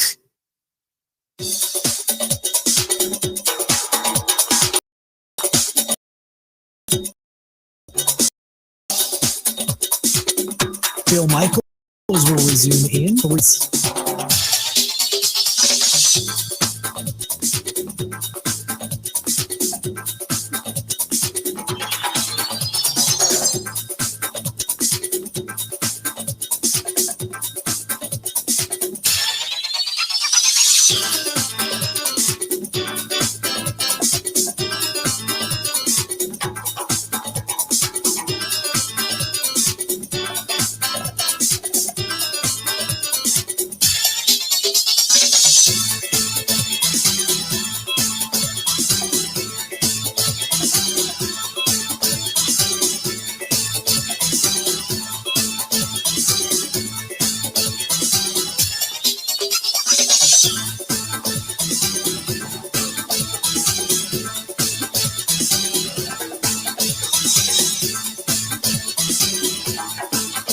Bill Michaels will resume in 2 minutes.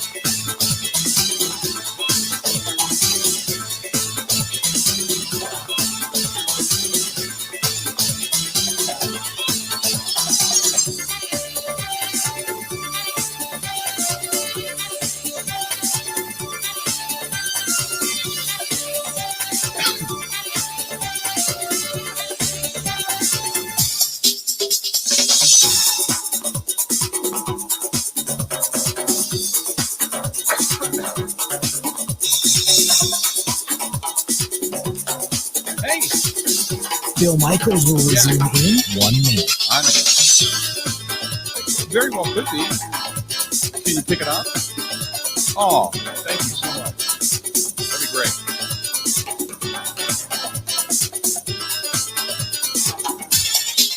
No, I think, yeah, they're ready. I got the notification that they're ready. So if you swing by, pick it up. I got Bill Michaels will resume in 30 seconds. Yeah, I'm working all day, busy all day. I'm going to try to get most of it done.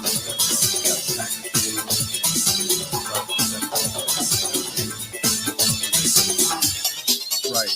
Okay. Thank you so much. Yeah, I got it. Yeah, right. Thank you.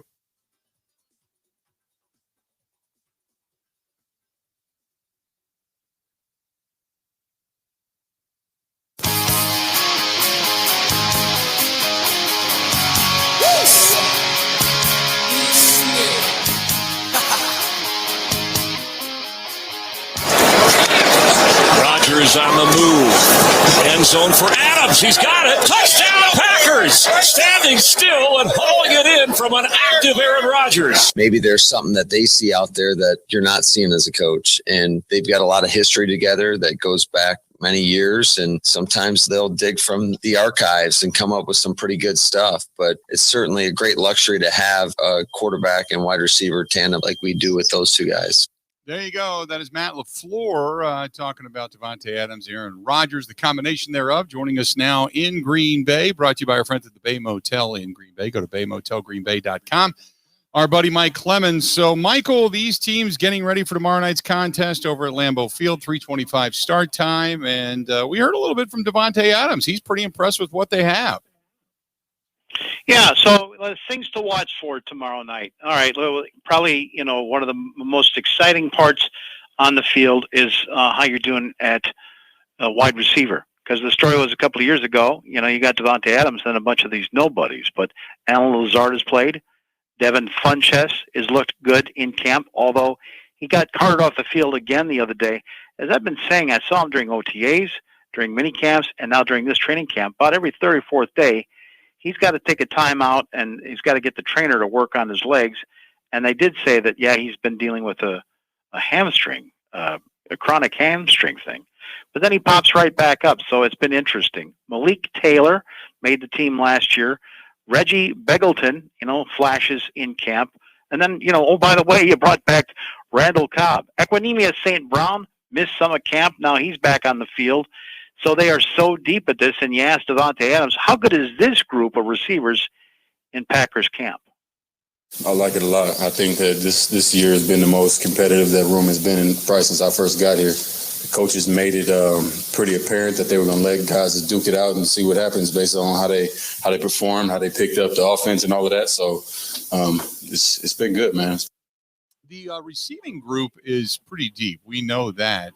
One of the other questions that we were talking about earlier this week, Mike, was the depth on some of the other spots, such as like running back. You have A.J. Dillon and Aaron Jones. After that, Dexter Williams looked okay, but then again, he was doing it against the 3s and the 4s. So what about the rest of this team and the rest of some of these roster spots? Your number one, Aaron Jones, the guy you brought back in free agency, has been limited in camp now the last several practices. He's dealing with some sort of a hamstring. But, the other thing is they've got a full-blown competition going on.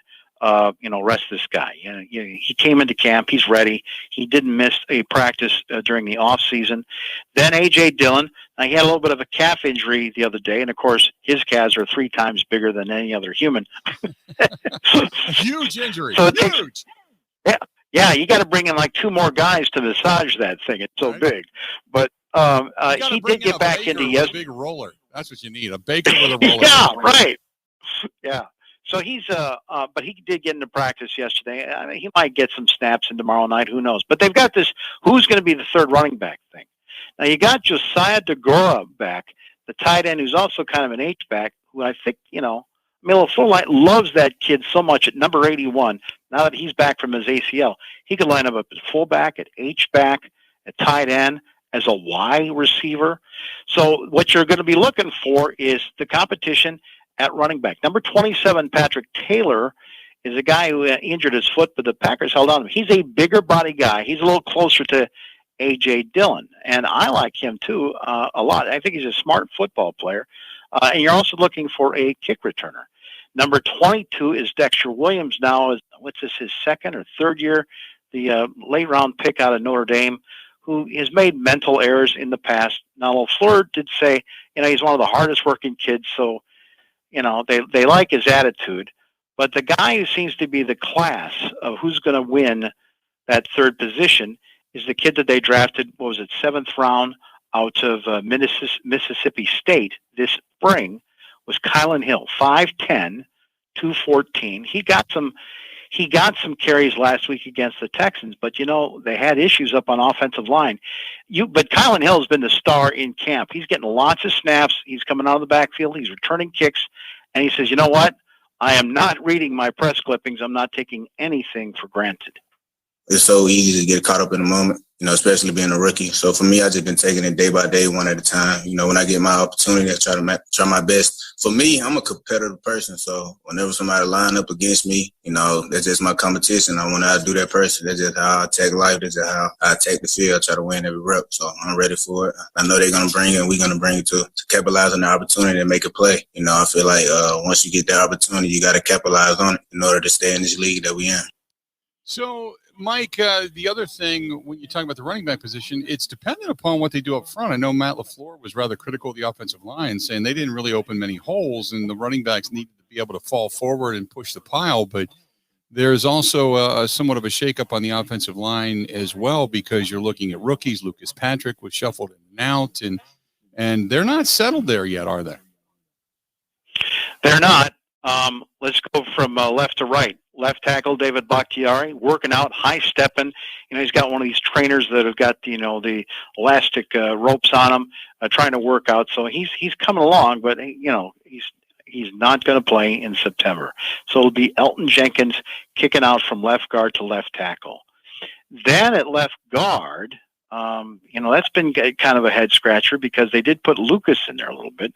They've been playing second-year man John Runyon in a left guard. Runyon's also been getting snaps as the backup center. At center, Josh Myers, the big second-round pick, 6'5" out of Ohio State, friends with Corey Linsley.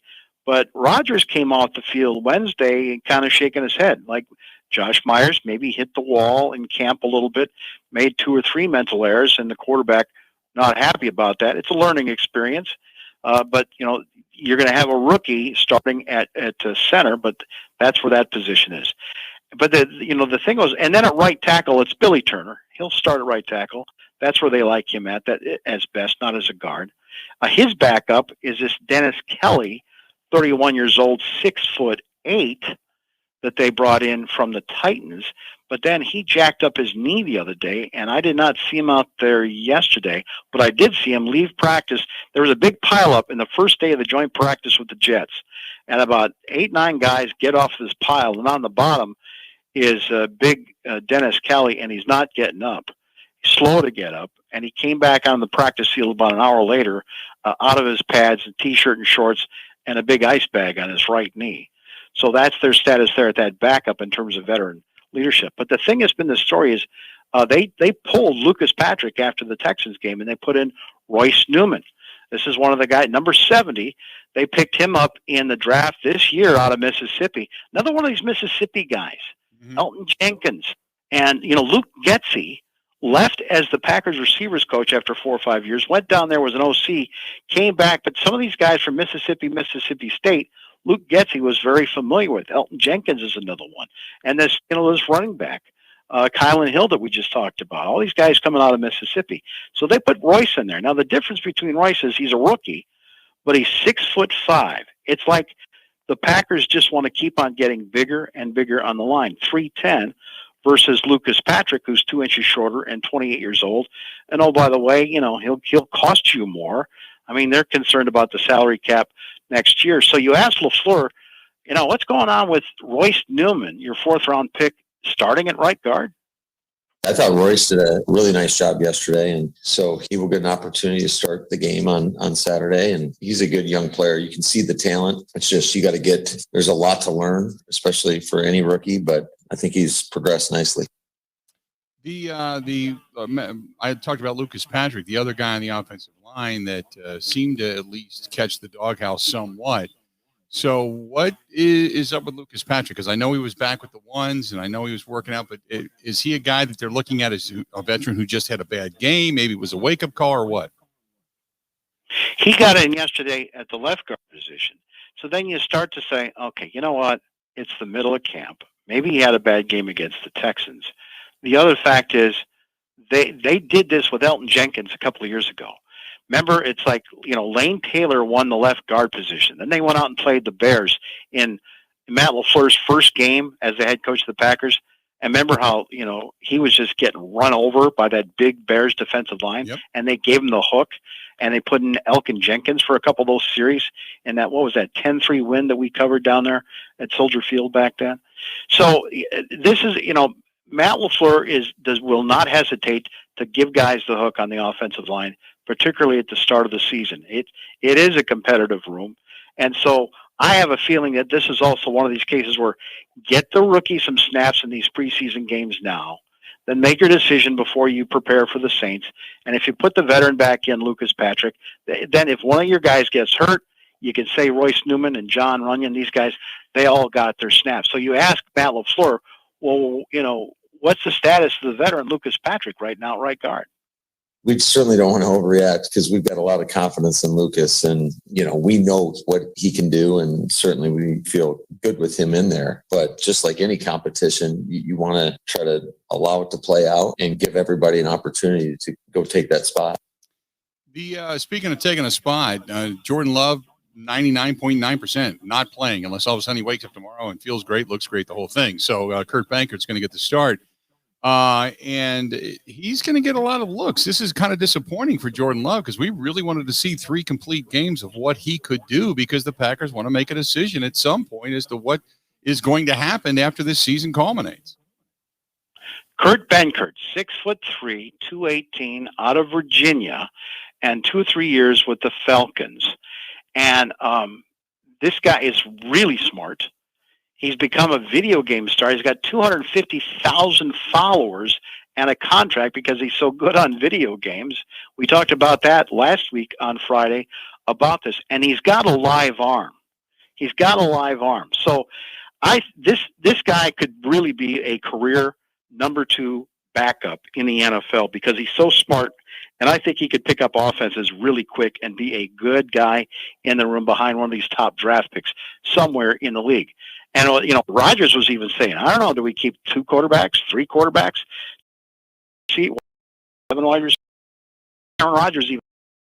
But you talked to Kurt about what was the best aspect playing 2 quarterbacks in the Texans game last weekend when Love went down on Saturday night.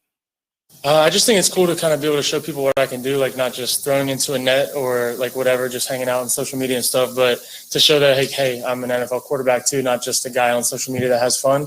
And that I take my job seriously and that I'm prepared and that football's first. So I think it was nice to kind of go out there. And even though it wasn't like a perfect performance or super clean by any means, but I was able to show that I can do it. So he has a relationship with the former Jets quarterback coach who has passed.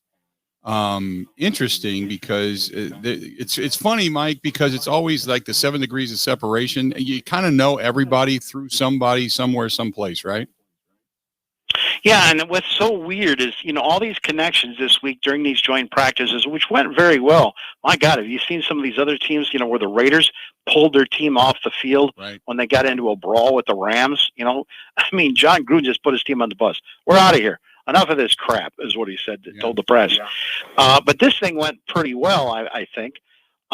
Kurt Benkert, with those 2 or 3 years, the Falcons, their quarterback's coach was Greg Knapp. And then Greg was picked up by Robert Saleh and Mike LaFleur to be their passing game coordinator and quarterback coach there. He was going to be the guy for Zach Wilson.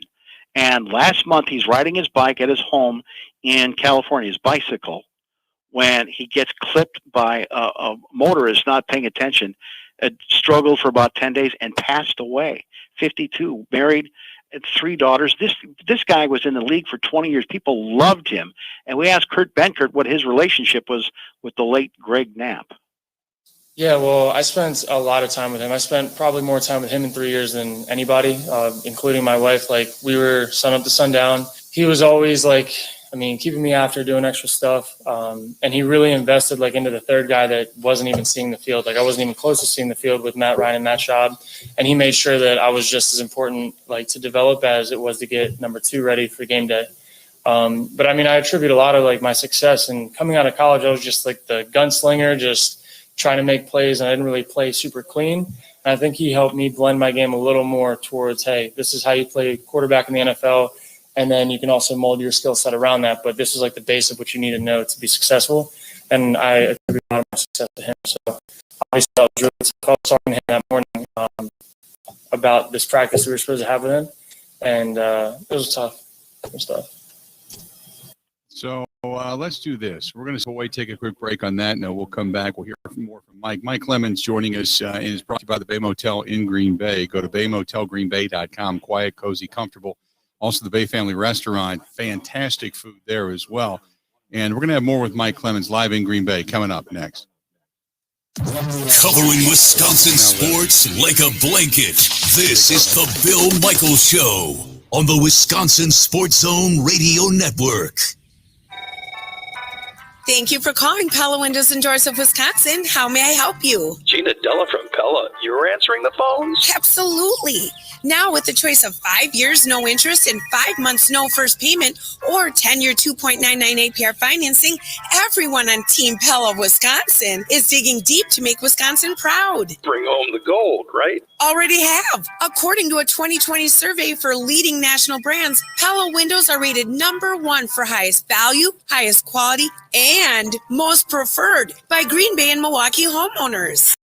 Talk about being at the top of the podium, but what's a head coach like you doing on the field? Hey, on my team, everybody's suiting up to make sure no one's left out in the cold. It is still summer, you know. And frosty fall air will be here before you know it. Set your free consultation today at PellaWI.com/radio or call 855-PELLA-WI. Certain restrictions apply. See show for details.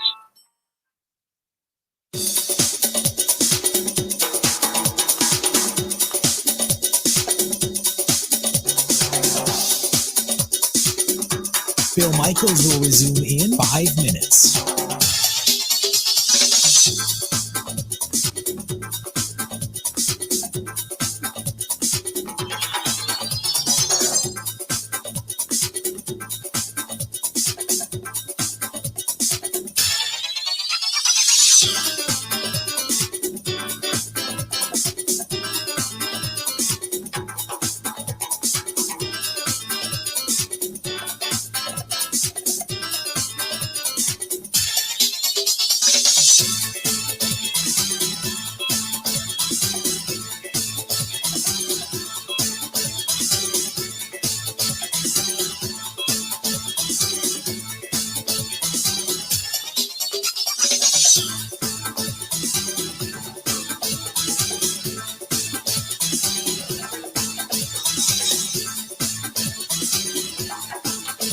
Bill Michaels will resume in 4 minutes.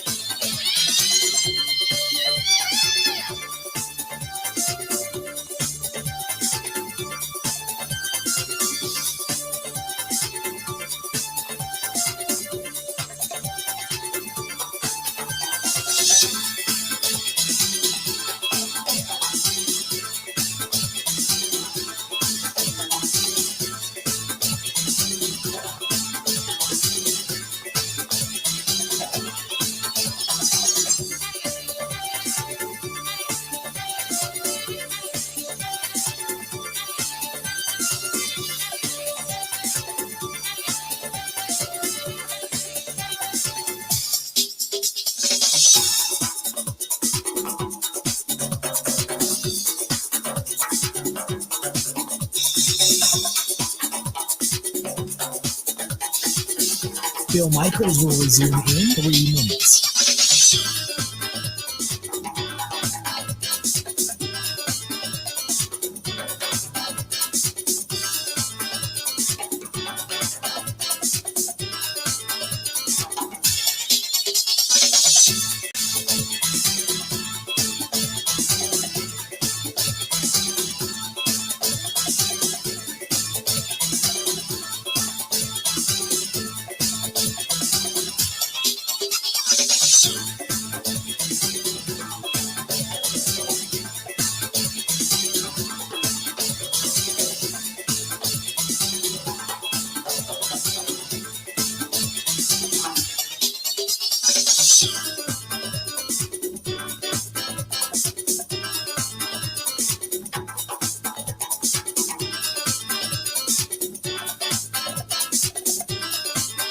Bill Michaels will resume in 2 minutes.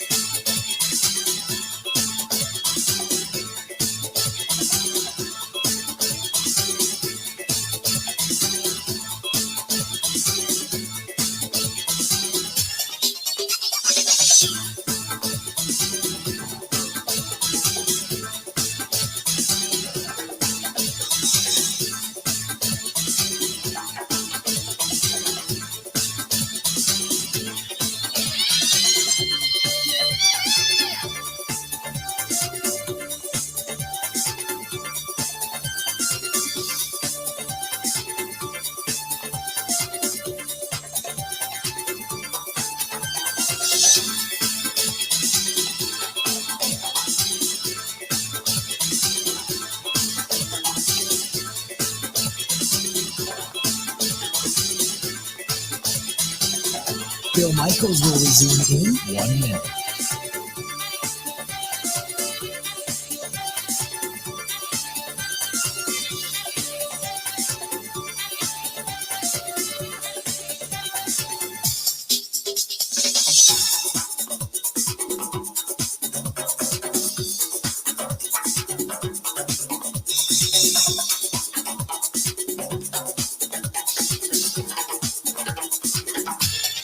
Bill Michaels will resume in 30 seconds.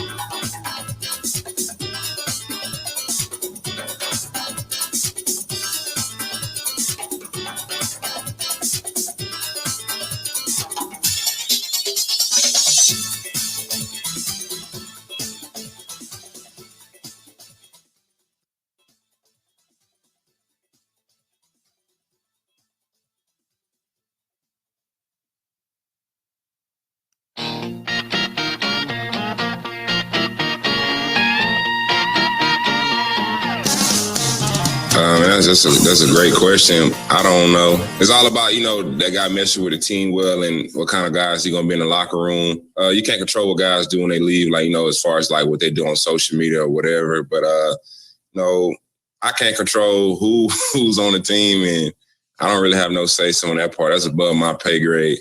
No, I'm not fishing here. Just hypothetical. I don't know, man. That's above my pay grade. That's something you got to ask Gouda and see what he say, or Matt LaFleur, or hey, can we get the next question? That's a question. That's a question for somebody else. Use fish. Welcome back to the program. Bill Michaels Show continues on, and that was Zadarius and Preston Smith talking about bringing in talented players, but guys that may have off the field issues. Mike Clemens joining us live in Green Bay as the Packers get ready to take on the Jets tomorrow at Lambeau Field. So, Mike, you talk about bringing guys in, making trades, guys that, just had a guy in Josh Jackson that was traded away just because they're looking for greener pastures. Yeah, and one of your listeners came up to me here at camp that came up for the joint practices and said, love the coverage, love the show. You're talking way too much about Jordan Love. Aaron Rodgers is back, man. Jordan Love's not going to touch the field again this year. And it's like, you know what? He's right. You know what? The story here, it's about the defense. This is going to be a great offense again with Aaron Rodgers and Devontae and the weapons with Aaron Jones. Why didn't you get to the Super Bowl? It's defense. Again, 2 years in a row. And defense does win championships. You're Peyton Manning. You leave the Colts, you go to the Broncos, you throw 50 touchdowns, and you get kicked by the Seattle Seahawks Legion of Boom. So you retool and you come up with guys like Von Miller, and you play Cam Newton, who I think was the MVP that year, out in San Francisco, right. And you crush that Panthers offense, and Peyton gets his second ring, and he's got half the arm that he had back in the day with the Colts. Defense will win this thing. So part of the story, too, right now is, where is Zadarius Smith? This guy's been on the sidelines entire camp. He got out there one day with a quote-unquote back injury, hasn't talked to us. We haven't been able to talk to him. And rumors are flying around. One thing, you see these players, they all wear these green wristbands so that they can carry that COVID tracer with them. He's wearing a yellow one, which may indicate that's a person who hasn't been vaccinated yet. But, he's like, there's only a couple of guys with the yellow ones. Right. What's the difference there? So that's one of the things that people are talking about in camp. But then, to your point, this week they traded a former number 2 pick, one of these big picks that they had years ago when they were going at the corner year after year, Josh Jackson. So I pulled up some of these comments from Mike Pettin and Matt LaFleur last December when, Josh Jackson has now gone from a 10-game starter's rookie season to inactive, healthy inactive, headed into the playoffs. Here's what these guys were saying then. We asked a lot of him. We were training him at multiple positions because we wanted to make sure we had some depth. So we played him some at nickel, whereas here we're going to, he's been exclusively outside. That's not to say down the road that eventually he could, we could cross train him when he does things right, technique wise. He has good length. He gets hands on guys. I mean, he's hard to get open against. But other times he's showed that he's got some things to clean up technique wise as well. I think Josh he's competing. It's just. For him, it's just he competes on a daily basis to the best of his ability, and just we need him to step up and be a player for us. So look, I get it. I'm hoping that he comes and really does extremely well. I just I don't know what to think about a guy that has gone from the Broncos to the Giants, and all of a sudden he's coming in, and they're hoping he can quote step up for them.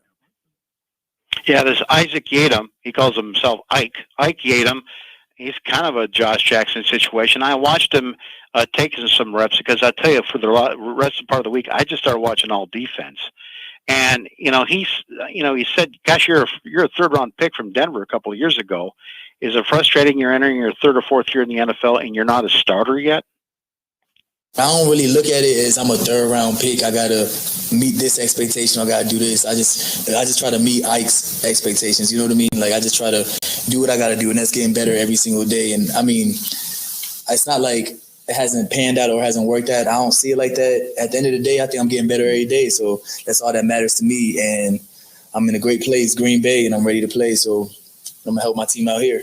Well, that's just it, Mike, that you look at a guy like that and they're coming into a winning situation where there's an expectation to get to a Super Bowl. It kind of rejuvenates you. Yeah, and so the other situation about corner is that Kevin King has been out. I don't think he's getting in there tomorrow. Out of Georgia. And, don't listen to me. Devontae Adams says about the kid they've got opposite Jair Alexander at corner. He's the closest thing to Jair as far as mentality and ability from what I've seen so far. I mean, kid is fast. He beat and recover, kind of like how Sam Shield would do.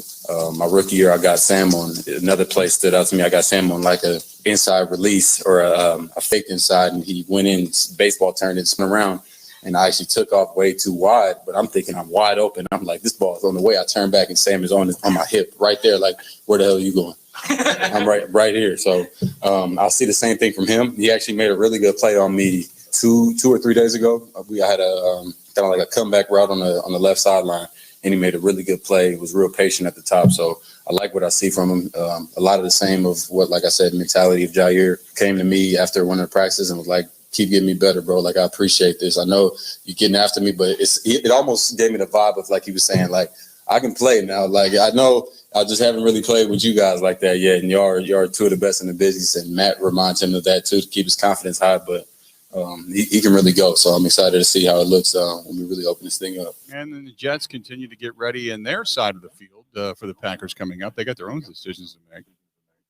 Yeah, and they had to get the card out twice yesterday to join practice for the Jets. Season-ending injuries for their safety, Zane Lewis, a knee injury, patella, MCL, and then their big free agent acquisition that they got from the Bengals in the offseason. He'd been there about 3 or 4 years. This guy was going to be their pass rusher, Carl Lawson, out for the season, ruptured Achilles. They had to haul him off the field on the cart, and I got caught up with Corey Davis, their top receiver, on losing their biggest defender. Yeah, I actually just heard about it at the end of practice.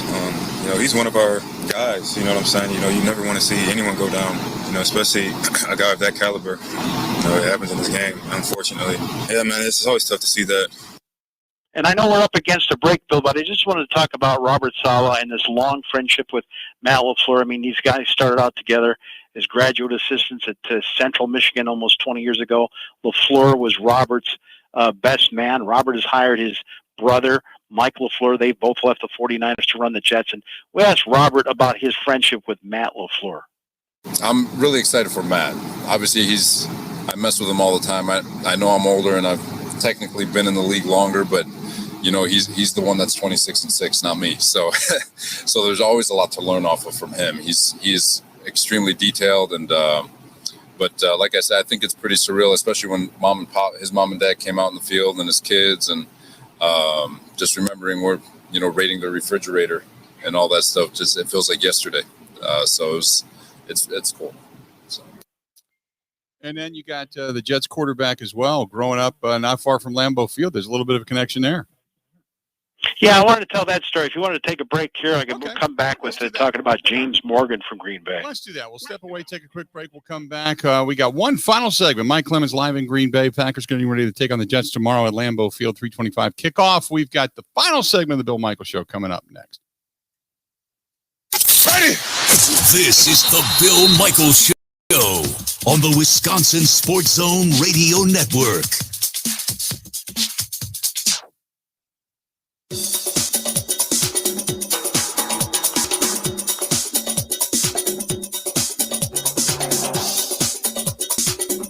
Bill Michaels will resume in 3 minutes.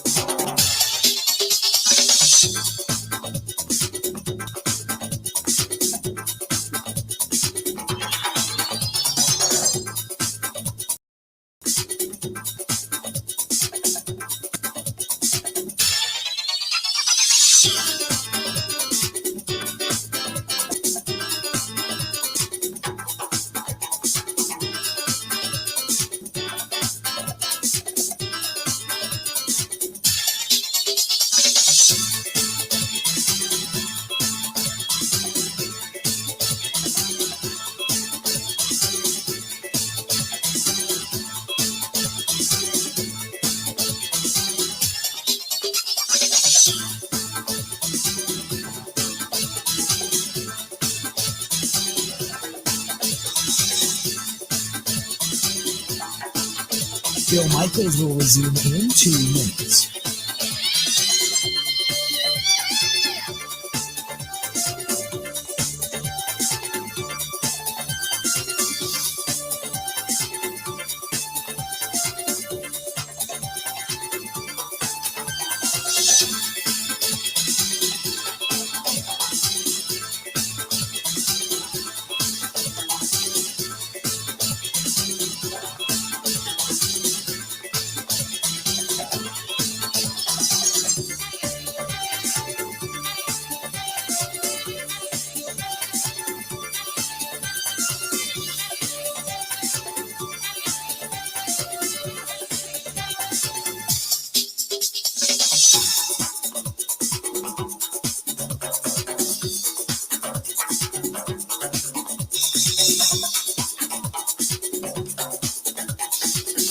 Bill Michaels will resume in 1 minute.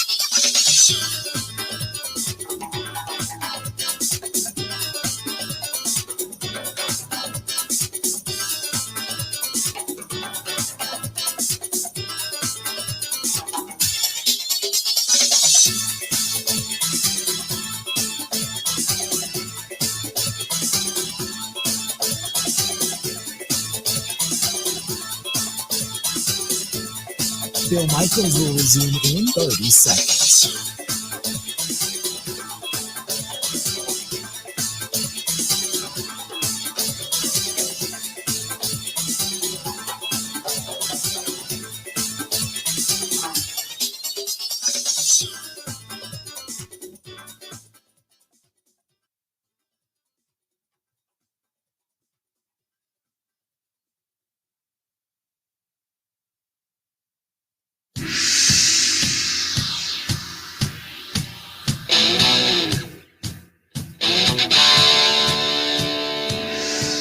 Aaron, can I ask you, every time your name comes up on some show, it's Aaron Rodgers. You don't want to cross that guy. He holds a grudge.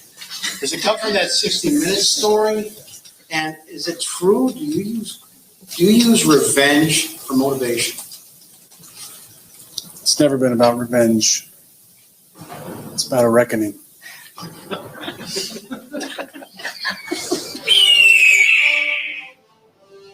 words of one Aaron Rodgers. It's about the reckoning.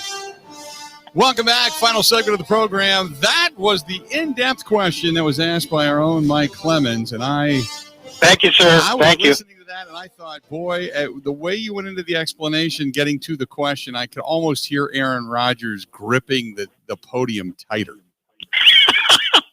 Did I go too long? No, it was a good question, and it's legit. It was just asking him specifically, does he go about this in the sense of revenge? With all the every analyst has been saying since I transferred back to that 60 Minutes thing when Greg Jennings and Clay Matthews said, he's kind of thin-skinned. He's Mr. Chip on his shoulder. Yeah. And it's like, well, does that explain everything like this past spring? By the way, the Jeopardy gig is open again. Did you see this? Yeah, we saw that. Yeah, go ahead. Mike Richards has been the producer of the show. He's been kind of working behind the scenes to get the gig after Alex Trebek all along, even though he brought in Aaron as a guest host. And then some controversial topics. He's now out. So the job is open again. I always thought that this was going to go to a woman like that Mayim Bialik from Big Bang Theory, the one with the glasses, and she's been in TV her whole life. But Roger said just in an interview the other day with Sirius, like, yeah, I'd still love it if it works in with my football schedule. I could still do that. So who knows? If it works in, who wouldn't mind doing it? Yeah. So James Morgan, I met this guy at the Combine a couple of years ago because he went to Ashwaubenon High. He grew up a mile from Lambeau Field watching Brett Favre and Aaron Rodgers. He wore number 12 when he was in high school, and now he's wearing number 4 for the Jets. And we asked him, what's it been like coming up the team, up Ridge Road, where you and I come on game day, on your way to Lambeau Field, passing your old high school? Just driving by like Ashwaubenon, my old high school, and like everything that I had driven by a million times, but as a part of the Jets, it was really cool. It was like something like I felt like I was going home a little bit, and then to actually be there, and I always dreamed of that. Growing up, going to games and picturing yourself being there, it was definitely in a sense a dream come true for me. It's gonna be awesome on Saturday. I'm really excited to get going for that. Being able to experience it is something that means a lot to me. There you go. It's kind of cool that you're down the road. You get a chance to see the shadows of that thing almost every day, and then all of a sudden you actually get to take the field there, which has got to be a dream come true. He's wearing a number 4 jersey for the Jets, and so he'll be in the game later tomorrow night or tomorrow afternoon after Zach Wilson. I have one more thing for you. Yeah, go ahead. The Baltimore Ravens will be taking on the Carolina Panthers tomorrow night in preseason. John Harbaugh has an 18-0 record going, a streak in preseason wins. 18-0. If he wins tomorrow night, goes 19-0, do you know what team he will tie for best preseason record? The Green Bay Packers under Vince Lombardi, 1959 to 1962. Wow. But don't worry. What are preseason records? What is that worth? The Detroit Lions, they went 4-0 one time, 2007, and then 0-16. So that's what preseason wins mean for you. But anyway, that'll be an interesting record to see if that falls tomorrow night. Yeah, no doubt. Mike, anything else before we get out of here? Just that I'm watching defense, man. That's going to be the story. What are they doing to get Za'Darius on the field, and what are they really doing with this new defensive corner? Because the offense is going to be just fine. It's the defense and special teams that have to take a step up. Mike, great stuff. Appreciate it. We'll talk again at length on Monday, okay?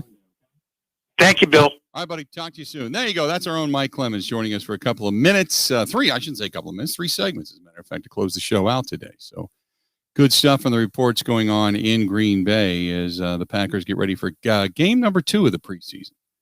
Game number 2 of the preseason as they take on the New York Jets coming up tomorrow at Lambeau Field. So you got Brewers back at it tonight, Brewers tomorrow as well. Brewers and Packers going to be going on at the same time.